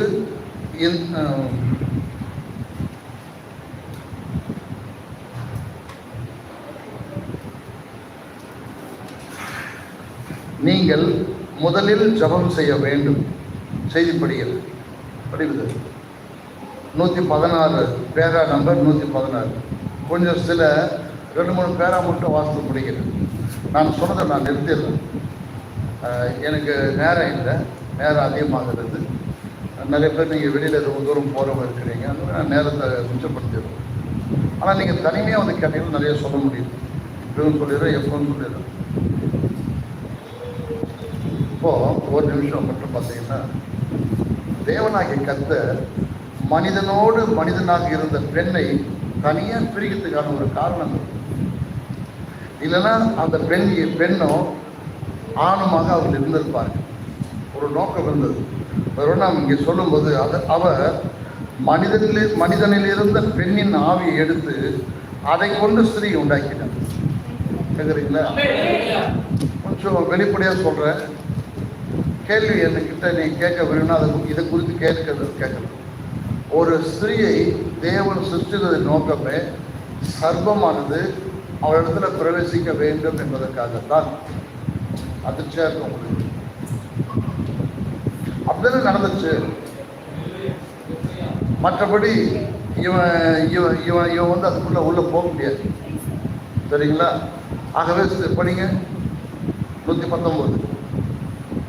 மனிதன் சிருஷ்டிக்கப்பட்ட போது தேவன் அவருடைய ஆவியை பிரித்தார். அவர் மனிதனுடைய விழாவிலிருந்து ஒரு துண்டை எடுத்து அவனிலிருந்து ஒரு ஸ்திரியை உண்டாக்கினார். அதன் பிறகு அவர் மனிதனில் இருந்த பெண்ணின் நாவை எடுத்து அதை கொண்டு ஒரு ஸ்திரியை உண்டாக்கினார். அவர் மனிதனை ஆண்மை உள்ளவனாக திடகாத்திரம் உள்ளவனாக படைத்தார். சாத்தானின் ஏதேன் இதனுடைய தொடர்ச்சி என்றதுலாம் சாத்தானின் ஏதேன். நீங்கள் செய்தியை ஒரு விஷயத்தை ஒரே செய்தி வந்து எடுத்துக்க முடியாது, பல செய்திக்கு போகணும். இதனுடைய தொடர்ச்சி இன்னொரு செய்தியில் இருக்கும், அந்த தொடர்ச்சி இன்னொரு செய்தியில் இருக்கும். அப்படி எடுத்து பேசுனா தான் அவனுக்கு மொத்தமே புரிய வரும். அவன் என்னால் முடிந்த வரைக்கும் நான் இதை செய்ய விரும்புகிறேன். ஆகவே சாத்தானின் ஏதேனில் 38வது பக்கத்துக்கு போனீங்கன்னா இதற்குரிய விஷயத்தை பிராமி நாங்கள் சொல்வதை நீங்கள் பார்க்கலாம். 116. நீங்கள் முதலில் ஜெபம் செய்ய வேண்டும், ஏனெனில் ஸ்திரீ மனிதனின் ஒரு பாகமாக இருக்கிறார். ஒரு ஸ்திரியை நீங்கள் கட்டித் தழுவி அவளை உங்கள் மனைவியாக ஏற்றுக்கொண்டால் அவள் உங்கள் மேல் ஒரு முத்திரையை போட்டு விடுகிறாள். பிராக்கெட்டில் நீங்கள் புரிந்து கொள்ள வேண்டும் என்பதற்காக இப்படி கூறுகிறேன். அந்த மார்பில் கட்டி தழுவப்படும் வேறெந்த பெண்ணும் அந்த முத்திரையில் பொருந்த மாட்டாள். அதற்கு தேவன் உங்களை உத்தரவாதம் உள்ளவர்களாக செய்வார். அதை நீங்கள் நினைவில் கொள்ளுங்கள். இதை நீங்கள் படிச்சுட்டு ஆவி பரிசுத்தாவின் மூலமாக இவர் என்ன சொன்னார்னு நீங்கள் திரும்பி வரும்போது இதற்கான ஒரு பதில் உங்களுக்கு கிடைக்கும். நேரம் வந்தாலும் சில பேரை மட்டும் படிச்சுக்குவாங்க. நீங்கள் உட்காந்து கேட்கறதா தான் நான் பேசுவேன். நேரம் இருட்ட பரவாயில்ல எடுத்து வேணும் பேசுவேன், இல்லைன்னா நான் தாண்டி 122 பேரா. ஸ்திரியே, சகோதரியே, நீ ஜாக்கிரதை இல்லாமல் போனால் இந்த ஆவி உனக்குள் நுழையும். நீயா இருந்தாலும் உன் பிள்ளைகளாக இருந்தாலும் யாராக இருந்தாலும். ஏன்னா இது காலத்தின் முடிவு. மிக வேகமாக மக்களை தன் பக்கம் இழுக்க முயற்சி செய்யும், ரொம்ப வேகமாக. ஏன்னா சாத்தானுக்கு தேவனாகிய கர்த்தர் அவனை தூக்கி அக்னிக்கடையில் போட போறான்னு தெரியும். நீங்கள் இதை தெரிஞ்சுக்கின்னா வெளிப்படுத்தல் 20-21 போய் பற்றியெல்லாம் தெரியும். அவனை தூக்கி அக்னிக்கடையில் போடுற நேரம் வந்துச்சு. ஆகவே நீங்கள் உலகத்தோடு பார்த்தீங்கன்னா அவனுடைய கிரியைகள் எக்கச்சக்கமாக மோசமாக நிறைய இருக்கும். ஆனால் பார்க்குற மனுஷனுக்கு இது அப்படி என்பதால் இருக்கும். ஒரு செயலுக்கு பின்னால் இருக்கக்கூடிய ஆவியை இன்றைக்கு மக்களால் புரிஞ்சு கொள்ள முடியல. எந்த ஒரு செயலுக்கும் பின்பாக ஒரு ஆவி இருக்கும். அந்த ஆவி என்னதுன்னு நீ கவனிச்சாதான் நீ அதுலேருந்து வெளியே வருது, இல்லைன்னா கடினமாகிவிடும். படிங்க. ஒரு ஸ்திரீயாக இருந்து ஸ்திரியை போல் உடை உடுக்க வேண்டும். நீங்க படிக்க வேண்டிய வேத பகுதி உபாகமம் 22:5 எடுத்து வச்சுங்க. நீங்க இந்த பேரா படிங்க. ஒரு ஸ்திரீயாக இருந்து ஸ்திரியை போல் உடை உடுக்க வேண்டும். தேவன் மனிதனை உண்டாக்கின போது அவனை ஒரு விதமாகவும் ஸ்திரியை வேறு விதமாகவும் உண்டாக்கினார். புரியுதுங்களா? தேவன் ஆணிலிருந்து பெண்ணை வெளியே கொண்டு வரும்போது ஆணுடைய உடல் அமைப்பையும் அவனுடைய தன்மைகளையும் தனியாக பிரிச்சாரு, பெண்ணுடைய உடல் அமைப்பையும் அவளுடைய தன்மை தனியாக பிரிச்சாரு. இவங்களுக்கு காரணம் இப்போ சொல்ல நேரம் இல்லை, நேரமாக இருந்தனால தந்தனே பிரிக்கிறார். அப்போது தேவன் ஒரு காரியத்தை செய்யறாருன்னா அது ஒரு ஒரு ஒரு விஷயத்தை வச்சிருப்பாரு இல்லையா? அதை தான் பசுத்தாய் பேசுவோம். அதே பேசக்கூடிய விஷயம் செய்திலேருந்து பைபிள்லேருந்து நம்ம பார்க்கலாம். சரி, படிங்க. தேவன் மனிதனை உடுத்தின போது, சகோதரியே, நீ ரொம்ப கவனமா இருந்தால் நீ பிதாவை கிறிஸ்துவை சோதரித்துக் கொள்ளுவாய். இல்லை என்றால் நீ மட்டும் இல்லை, உன் சந்ததி உள்ள வரும். உன் சந்ததி என்ன? சர்வத்தின் சந்ததி. உன்னால ஒரு சந்ததி வர ஆரம்பிச்சிடும். நீ கேர்ஃபுல். படிங்க. தேவன் மனிதனை உடுத்தின போது அவனை ஒரு விதமாகவும் பெண்ணை வேறொரு விதமாகவும் உடுத்தினார். புருஷனின் உடைகளை ஸ்திரீகள் தரிப்பது தேவனுக்கு அருவருப்பானது என்று வேதம் கூறுகிறது. உபாகமம் 22:5. ஆமென். புருஷரின் உடைகளை ஸ்திரீகள் தரிக்கலாகாது. கேட்குறீங்களா? லெகின்ஸ் போட்டுறோம்லாம் கேட்குறீங்களா? உங்களுக்கு தமாஷா இருக்குது. நான் பேசுகிறேன். போட்டுக்கோ. தாய் தப்பன்னு வாங்கி கொடு. உன் பிள்ளைங்க எடுத்துன்னு போய் பேய் கையில் சர்பத்தில் வித்துக்கிட்ட ஒப்படைச்சிரு. சொன்னால் கேட்க மாட்டேன்ல. நீ அப்படி தான் செய்வன்னு யாரும் ஒன்றும் தடை செய்யணும். நீங்கள் உங்களோட புருஷனை சேர்த்து உங்கள் பிள்ளைங்களை எடுத்துன்னு போய் நாசம் பண்ணணும்னு நீங்கள் விரும்பிட்டீங்கன்னா மிஸ்டேக். அல்லது பாஸ்டர் நீங்கள் சொல்லுங்கள் நான் செய்கிறேன்னா மிஸ்டேக். ரெண்டுமே உங்கள்கிட்ட தான் இருக்குது. நீங்கள் இதை செய்யலாம் இல்லை செய்யாமல் இருக்கலாம். படிங்க. ஸ்திரீகளாகிய நீங்கள் இந்த கால் சட்டைகளை அணிந்து செல்வது அவைகளை என்னவென்று அழைக்கிறீர்கள்? பிரியமான தேவச்சனமே, நேரமாகுது. ஒரு பெண் எவ்விதமாய் ஒடுக்க வேண்டும் என்று வேதம் தெளிவாக பேசுது. நீ அதை செய்துத்தான் ஆகணும். நீ செய்துட்டு உன் பிள்ளைய வேறமா செய்ய வச்சனா பி கேர்ஃபுல், சர்வத்தின் வித்து அதை பின் சொல்லாது. இப்போ அதனால அதன் பிறகு வரக்கூடிய பிள்ளைகள் எல்லாருமே சர்வத்தின் வித்தாகவே வந்துடும். நீங்க இதை செய்யக்கூடாது. இதை செய்யும்படி தேவன் உங்களை அழைக்கவில்லை.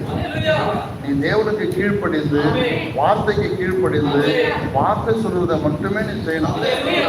இல்லைன்னா ஒரு நீ உன்னை அறியாமலேயோ உன்னை அறிந்தோ ஒரு சந்ததி, சர்வத்தின் சந்ததி வெளியே கொண்டா தருவார். பிறகு நீ அக்கறையில் ஆண்டவரத்தில் நீ நிறைய கேட்க வேண்டிய நிலைக்கு ஏற்படும். ஆகவே நீ கிறிஸ்துவர்களாக இருந்தால் கிறிஸ்துவராகவே இருக்கணும். அதை தாண்டி எல்லாம் போகக்கூடாது. சரிங்களா?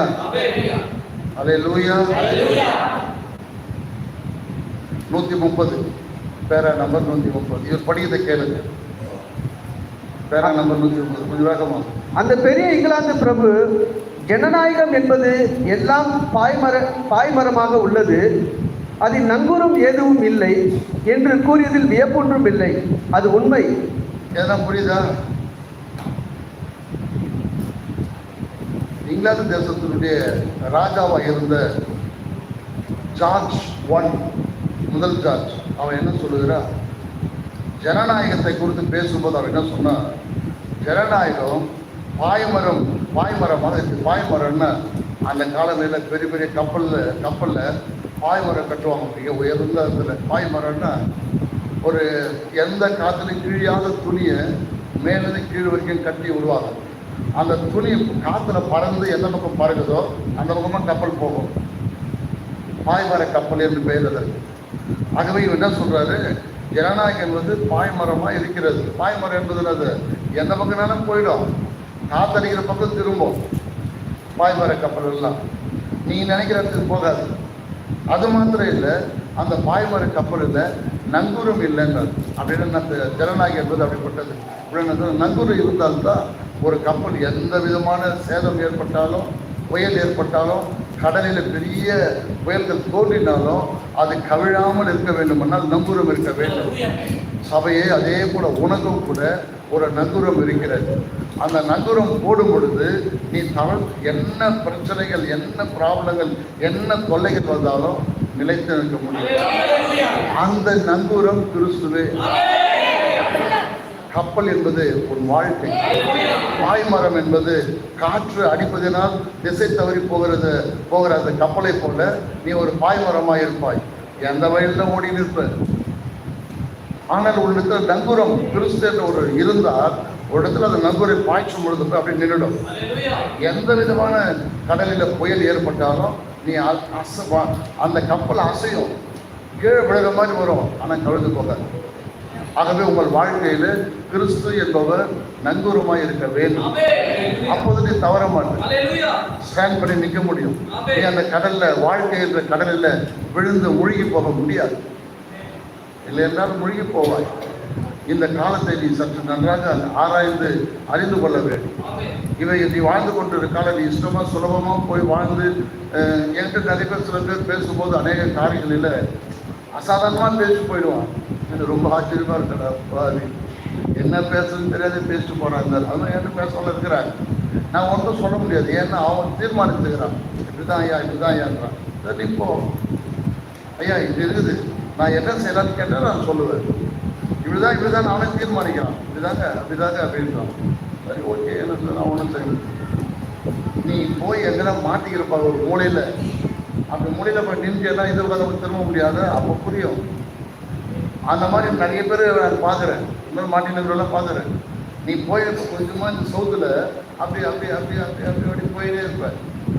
அப்படிதான் போனேன் நினச்சிட்டு இருப்பேன், அப்படிதான் போயிட்டு இருப்பேன். ஒரு மூளைக்கு போன பிறகு திரும்ப முடியாது, நின்றுடுவேன். உங்கள் வாழ்க்கையில் அப்படி நடைபெறும். நீ கவனமாக இருந்தால் பிழைக்க முடியும், தப்பிக்க முடியும். இல்லைன்னா நீ உயிரோடு இருக்கும் பொழுது தவறுதலில் போய் மாட்டிக்கணும். படிக்க. அது உண்மை. தொலைக்காட்சியில் தேர்தல் பிரச்சாரம் செய்தல் ஜனநாயகம் அழுகி போன ஒன்று. அவ்வாறே சர்வாதிகாரிகளும் மற்றவர்களும் உள்ளனர். முழுவதுமே அழுகினதாய் உள்ளது. தேவனுக்கு அவர் கூறினது போன்று எல்லாவற்றையுமே அழித்து போட்டு புதிதாக தொடங்குவதை தவிர வேறொன்றும் இல்லை.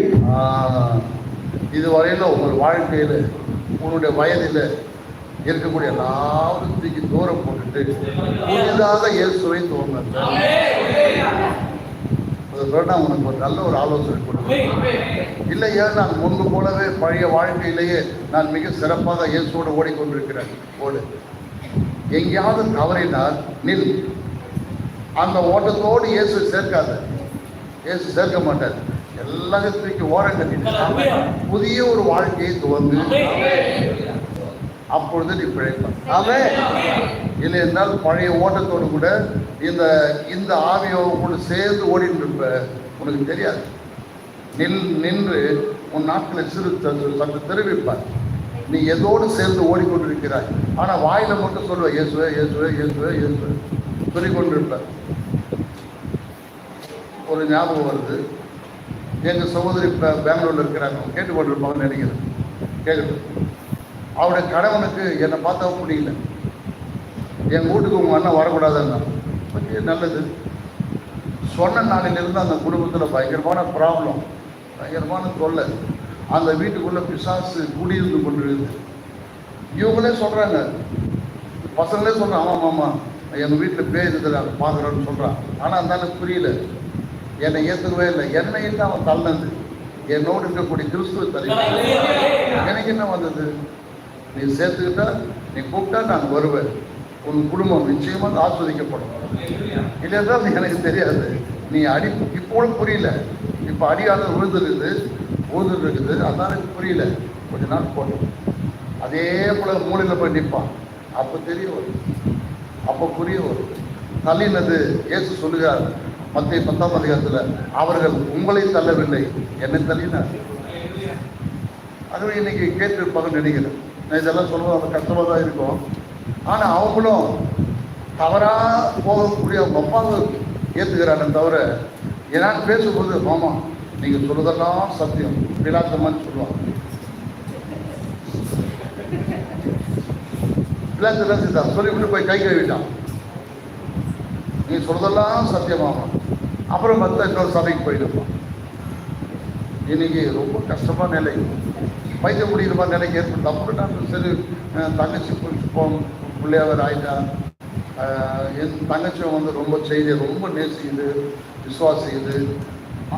இந்த பெண் செய்தி நேசிப்பதனால அவனுடைய கணவனால் நிறைய பாதிப்பு ஏற்படுகிறது. அதுக்காக நான் சில விஷயங்களை சொல்ல வேண்டியதாக இருக்குது. ஆனால் நான் சொல்ல ஏற்றுக்கிற மாதிரி இல்லை. அவங்க அப்பா சொல்கிறத அந்த பையன் கேட்பான். ரைட்டு, அவங்க அப்பா சொல்கிறத கேட்டு 2 பேரும் மூலையில் ஒரு மூலையில் அவங்க மூலையில் நிற்பாங்க. அப்போ தெரிய வரும். நான் சொல்லிட்டு வந்துட்டேன், ஜாக்கிரதை, மூலையில் நிற்க வேண்டிய நேரம் ஏற்பட்டது. இப்போ கூட உனக்கு ஒன்றே இல்லை, ஒரு வாய்ப்பை தேவன் தருகிறார், வாய்ப்பை பயன்படுத்துகிறது. நிறைய பேர் இதுதாங்க ப்ராப்ளம். கர்த்தருடைய வாய்ப்பை கொண்டு போகிற போது நிராகரிப்பாங்க, ஏற்றுக்க மாட்டான். அப்படிதானே ஐயா? சர்ச்சைக்கு உடனே வரமாட்டான், பைபிள் பட்டா படிக்க மாட்டான். வாய்ப்பை ஏற்படுத்தும் போது அந்த வாய்ப்பை நிராகரிப்பார். இனிமேல் யாரும் காப்பாற்ற முடியாது. தேவனையே தள்ளக்கூடிய ஒரு இருப்பான்னா அவனை யாரும் காப்பாற்ற? நீ என்னதான் தலைகீழ் நின்று என்னதான் பண்ணாலும் காப்பாற்ற முடியாது. நீ என்ன அழுது புலம்பினாலும் ஒன்றும் செய்ய, மனம் திரும்பினால் மட்டும்தான். அடுத்து சொல்லுகிறார், உங்க எல்லாருக்கும் சொல்ற ஒண்ணு, நீங்க மனம் திரும்பினா மட்டும் போதாது, மனம் திரும்பலுக்கு உள்ள கனிகளை கொடுக்க வேண்டும். நான் டோட்டலி டிபெண்டன்ட். மனம் திரும்பினதற்குரிய கனிகளை தேவன் கேட்கிறார். இந்த வருஷம் தான் தேர்ந்தேன் எனக்கு இந்த கனிகளை கூடுமானால் அடுத்த வாரத்தில் முதல் அந்த வசனம் மட்டும் காமிக்கும். மனம் திரும்பலுக்கு ஏற்ற கனிகளை கொடுங்கன்னு கேட்கிறார் இயேசு. நாட் ஓன்லி ரிப்பன்டன்ட், மனம் திரும்பின பிறகு உன் கனிகள் என்ன? நான் சொல்லலையா, உன் தேவன் சொல்லுகிறார், தேவன் கேட்கிறார். மனம் திரும்பலே உள்ள வரலன்னா இவன் எங்க கனிகளை கொடுக்குறது? கடினமான விஷயம். சுலபமா இருக்குது, இவர்கள் அதை கடினமாக்கி கொள்ளுகிறார். சர்பத்தை விட்டு ஒருவேளை அவரை தள்ளி போடுகிறது, வேறு விதமாக இழுக்கிறது, செய்ய முடியாது. கேட்குறீங்களா? அல்லேலூயா. ஆகவே நான் ரொம்ப விஷயங்களை உங்களுக்கு சொல்ல வருகிறேன். ஆகவே இன்றைய காலமானது அப்படி இல்லை. பற்றி முடி. அவருடைய வருகைக்கு நீங்கள் எவ்வளவு அருகாமையில் இருக்கிறீர்கள் என்பதை கவனியுங்கள். அவருடைய வருகைக்கு நீங்க எவ்வளவு கிட்டக்கிறீங்க தெரியுமா? இயேசு வருகை குறித்து பல வருஷமா பல காலமா பேசிட்டு வரேன், பேசணும். ஆனா இப்போ அவருடைய வருகைக்கு நீ ரொம்ப கிட்ட வந்துட்ட என்பதை உலகம் உங்களுக்கு காட்டி போதித்துக் கொண்டிருக்குது. இந்த யூதய தேசம் உனக்கு போதித்துக் கொண்டிருக்குது. அப்போ கூட அப்ப பேச நிறைய பேர் விட்டுனா அப்பவே பேசிட்டேன். ஆனா பாரு, அப்ப பேசுறது வித்தியாசம் இருக்குது. அப்ப அதெல்லாம் நடக்கல, இப்ப நடக்குது. நான் இங்க என்ன வேதம் சொல்லுதோ உன் கண்ணுக்கு முன்னாடி நடந்து கொண்டிருக்கிறது. அப்ப பேசினாருன்னு போய் நிற்கிறேன். இயேசு வருவதற்கு சற்று முன்னதாக கூட நான் பேசுவேன். அப்ப இன்னும் கொஞ்சம் உங்களை உள்ள கொண்டு போவேன். அதெல்லாம் போட்டு பிடிச்சிக்குங்க. இது முதலே தெரியும் சொல்லிட்டு போய் உட்காந்துக்கின்னு சர்வத்தின் வித்தோட போய் காலாத்தின்னு உட்காந்துறாரு. ஜாக்கிரதையாயிரு பாரு, நான் இப்போ சொல்றது கூட ஒருவேளை நீ சர்வத்தின் வித்தா இருந்தால் உனக்கு கோவம் வரும். அப்படின்ற மாதிரி எண்ணிக்கொண்டு இருப்பேன். முடிவானது உனக்கு அதை போதிக்கும். இப்போ தெரியாது, எல்லாத்துக்கும் முடிவு ஒன்று இருக்குது இல்லையா? முடிவானது போதி. 140 பேரா நம்பர் 140. கொஞ்சம் வேகமாக போகிறேன், பிறகு 145 போங்க. இது கொஞ்சம் பாருங்க, அடுத்தது போகலாம். மனித குரங்கு அவர்களிடையே உள்ளது, ஆனால் அவர்கள் மனித குரங்கை ஸ்திரீயுடன் இன சேர்க்கை செய்து குழந்தையை பெற முடியாது. மானிட வர்க்கத்தையும் மிருக வர்க்கத்தையும் இன சேர்க்கை செய்ய முடியாது, அது களவாது. மிருக ரத்தத்தை நீங்கள் மானிடனுக்குள் செலுத்த முடியாது. 145 145 சொல்றது கொஞ்சம் பாருங்க. நான் பேசுறேன், நிறைய பேசிடுவேன், நிறுத்திடுவேன். சொல்றது மட்டும் இதுதான் நடந்தது என்று நான் நம்புகிறேன். வேத ஆதாரம் என்னால் காண்பிக்க முடியும். சர்வம்தான் அதை செய்தது என்பதற்கு சர்வம்தான் மனிதனுக்கும் மனித குரங்குக்கும் இடையே இருந்ததும் இப்பொழுது காணாமல் போனதுமான இணைப்பு. இதை கவனியுங்கள். சர்வம் துவக்கத்தில் ஊரும் பிராணியாய் ராட்டில் இருக்கவில்லை. அது எல்லா காட்டு மிருகங்களாய் கேட்குறீங்களா இல்லையா? புரியுதுங்களா? புரியல கை தூக்கணும் சொல்றேன். அது எல்லா காட்டு மிருகங்களை பீஸ்ட் ஆஃப் த ஃபீல்ட் பார்க்கிலும் தந்திரமுள்ளதாக இருந்தது. சப்டில் வேதகமத்தில் காட்டு ஜீவன்கள் என்று மொழி பழக்கப்பட்டுள்ளது. ஆதியாகமம் 3ஆம் அதிகாரம் 1ஆம் வசனம். நான் இன்று எல்லாவிடங்களிலுமிருந்து அகாதிகளை கொண்டு வந்து சப்டில் என்னும் ஆங்கில சொல்லுக்கு அர்த்தம் நோக்கினேன். அப்படியென்றால் சாமர்த்தியம் உள்ளவன், தந்திரசாலி என்று அர்த்தம். ஆனால் அதற்கென உபயோகப்பட்ட மகா என்னும் எபிரேய சொல் வாழ்க்கையின் கொள்கைகளை குறித்து உண்மையான அறிவு கொண்டவன் என்று பொருள்படும். 45 கம்ப்ளீட் பண்ணீங்களா? அப்படியே போங்க, 147 வரைக்கும் போங்க. இதை ஒரு நிமிடம் கவனிப்போம்.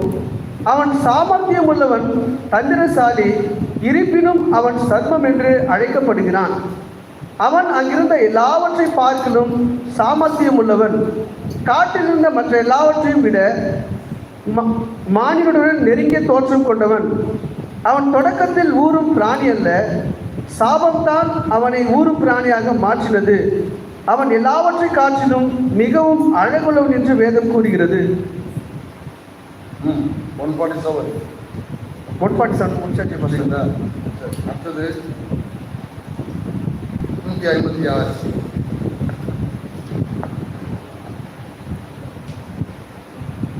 இப்பொழுது சர்ப்பத்தை கவனியுங்கள். முதலாவதாக இருந்த இந்த சர்ப்பத்தை, அவன் படத்தை இப்பொழுது நாம் வரைவோம். அவன் பெரிய உருவம் படைத்தவன். அவன் மனித குரங்குக்கும் மனிதனுக்கும் இடையே இருந்தவன். சர்ப்பம், பிசாசு, லூசிபர். இதில் அப்படி படிக்கூடாது. அவன் சர்ப்பம், கமாருதா. அடுத்தது அவன் என்ன பண்ணுறீங்க? பிசாசு. பிசாசு, சர்ப்பம், பிசாசு ரெண்டும் ஒன்று தான். சரிங்களா? பிசாசு சர்ப்பம் இரண்டும் ஒன்று. ரோட்டில் போகிறாங்க, அது பாம்பா? ஆமாம், அதுதான். அவனுடைய ரத்தம் மாத்திரமே தான் ஈடுபடக்கூடிய ஒரே நபரான இந்த மனித ரத்தத்துடன் கலக்கும் என்று அறிந்திருந்தான். அதுதான் சர்ப்பமானது இந்த பெண்ணோடு கூட கலக்கும் என்பதை பிசாசு அறிந்திருந்தார். ஆகவே அந்த சர்ப்பத்தை பிடிச்சிட்டான். அதே பிசாசு உங்களை பார்க்கும் போதும் உன்னோடு கூட சேர்ந்தால் நீ இதை செய்வாய் என்று அறிந்தால் பிடிப்பான். அவன் மனித குரங்குடன் ஈடுபடவில்லை, ஏனெனில் அதன் ரத்தம் கலவாது. அவன் மற்றவர்களுடன் ஈடுபடவில்லை, அவன் ஆடுகளுடன் ஈடுபடவில்லை, அவன் குதிரையுடன் ஈடுபடவில்லை, அவன் வேறெந்த மிருகத்துடன் ஈடுபடவில்லை. அவன் சர்வத்தினிடம் மாத்திரமே ஈடுபட முடிந்தது. இப்பொழுது அவனுடைய தோற்றம் எப்படி இருந்தது என்று நாம் கவனிப்போம். 157 159.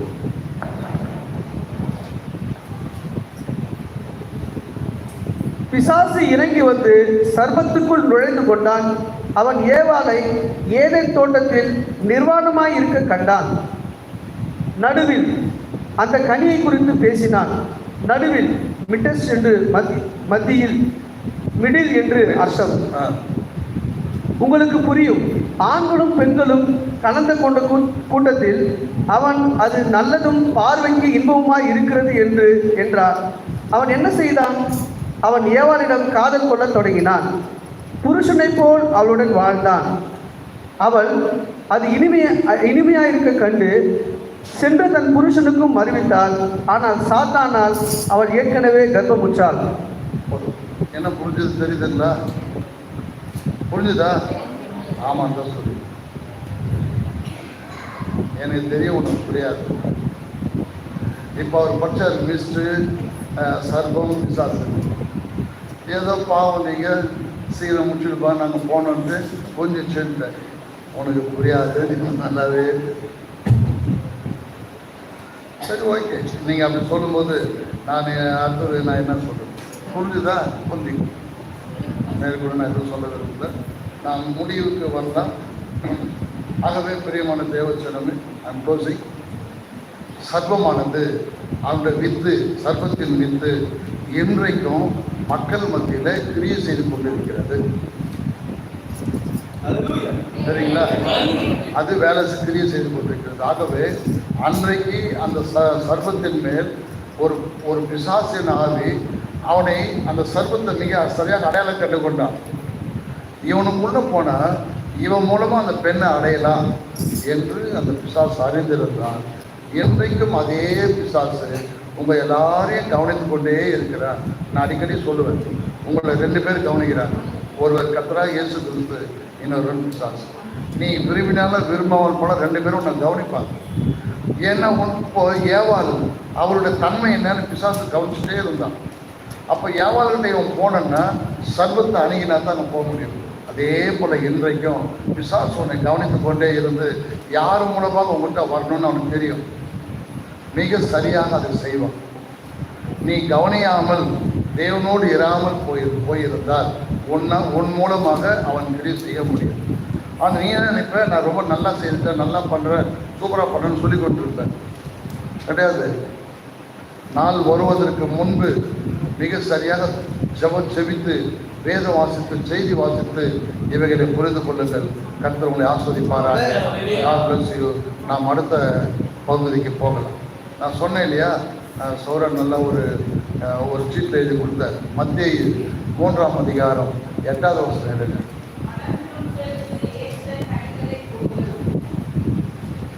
மைக் எங்க போயிடுச்சா? மைக் யாராச்சும் இருக்குது? படி. மனம் திரும்புதலுக்கு ஏற்ற கனிகளை கொடுங்கள். படி. அவன் கேட்கல. நிறைய பேர் காது இல்லை. மனம் திரும்புதலுக்கு இந்த பூமியில காது இல்லாத ஒரு ஒண்ணுங்க தெரியுமா? தெரியாதா? தெரியாதுதானே? இந்த பூமியில காது இல்லாத ஒண்ணுங்குது. அதுதான் சர்ப்பம். புரியல தானே? காது இல்லை.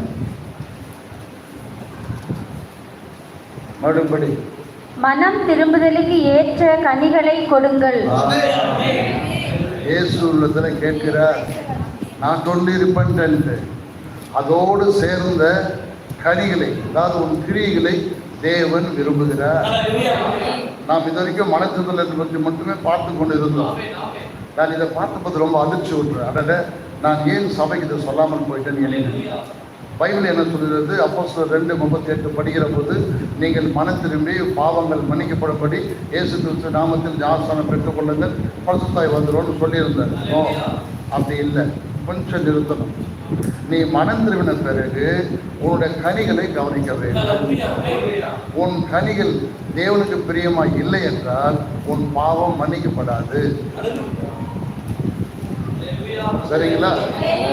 உன்னுடைய வேதத்தின்படி மறுபடியும் படிங்க. கடைசியா கேக்குதா பாருங்க, இவன் படிக்கிறது. மனம் திரும்புதலுக்கு ஏற்ற கனிகளை கொடுங்கள். அதான் எதிர்பார்த்தேன். ஆமென் சொல்லு.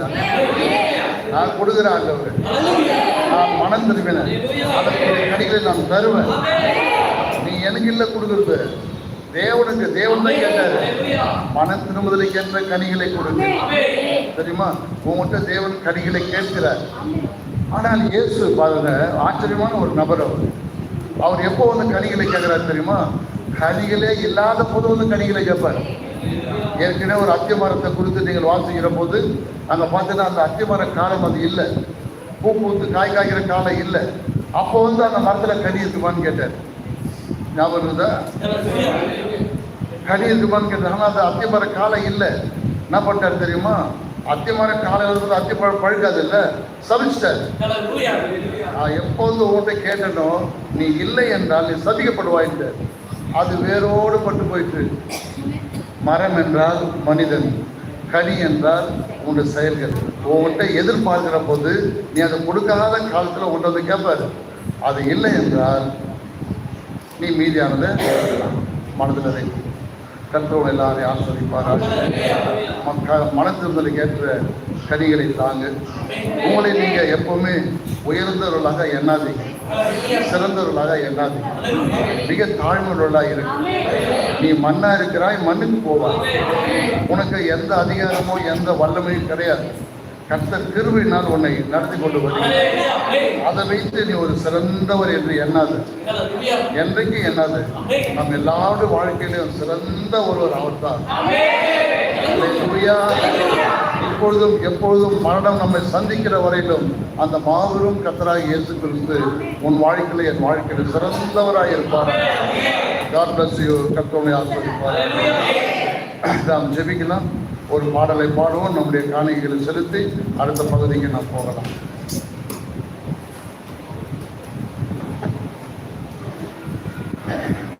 சீக்கிரமா ஏந்துருங்க, டைம் ஆயிடுச்சு, நேரம் ஆயிடுச்சு.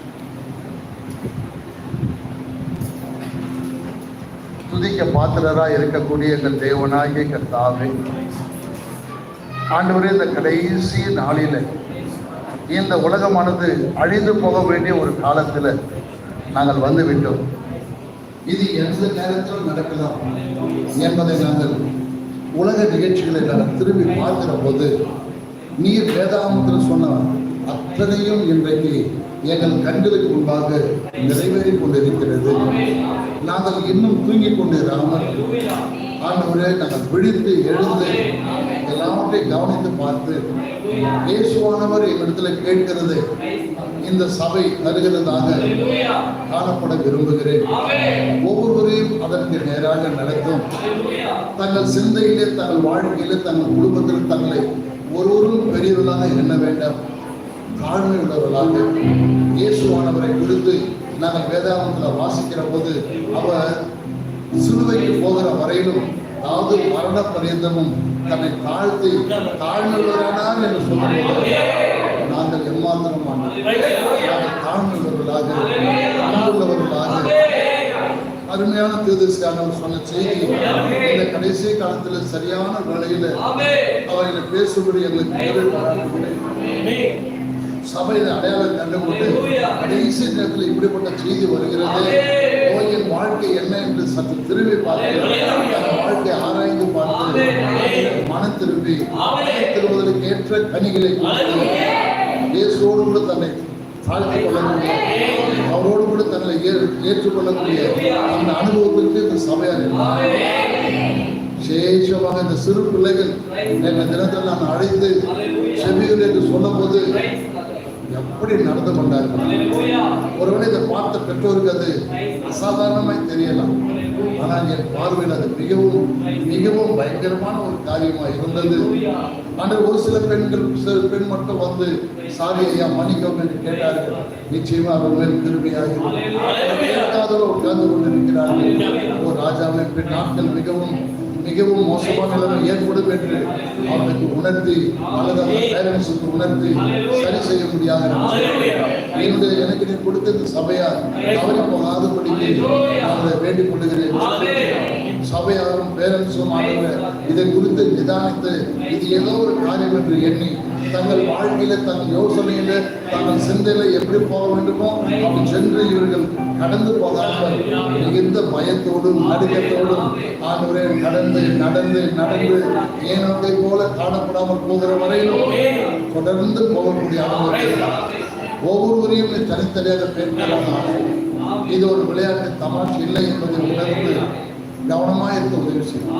அப்படியும் நான் இப்படிதான் இருப்பேன் என்று நான் ஒரு சர்வத்தில் வித்து நான் அப்படிதான் இருப்பேன் என்று எண்ணுவார்களானால் அது அவர்களுக்குரியதான்.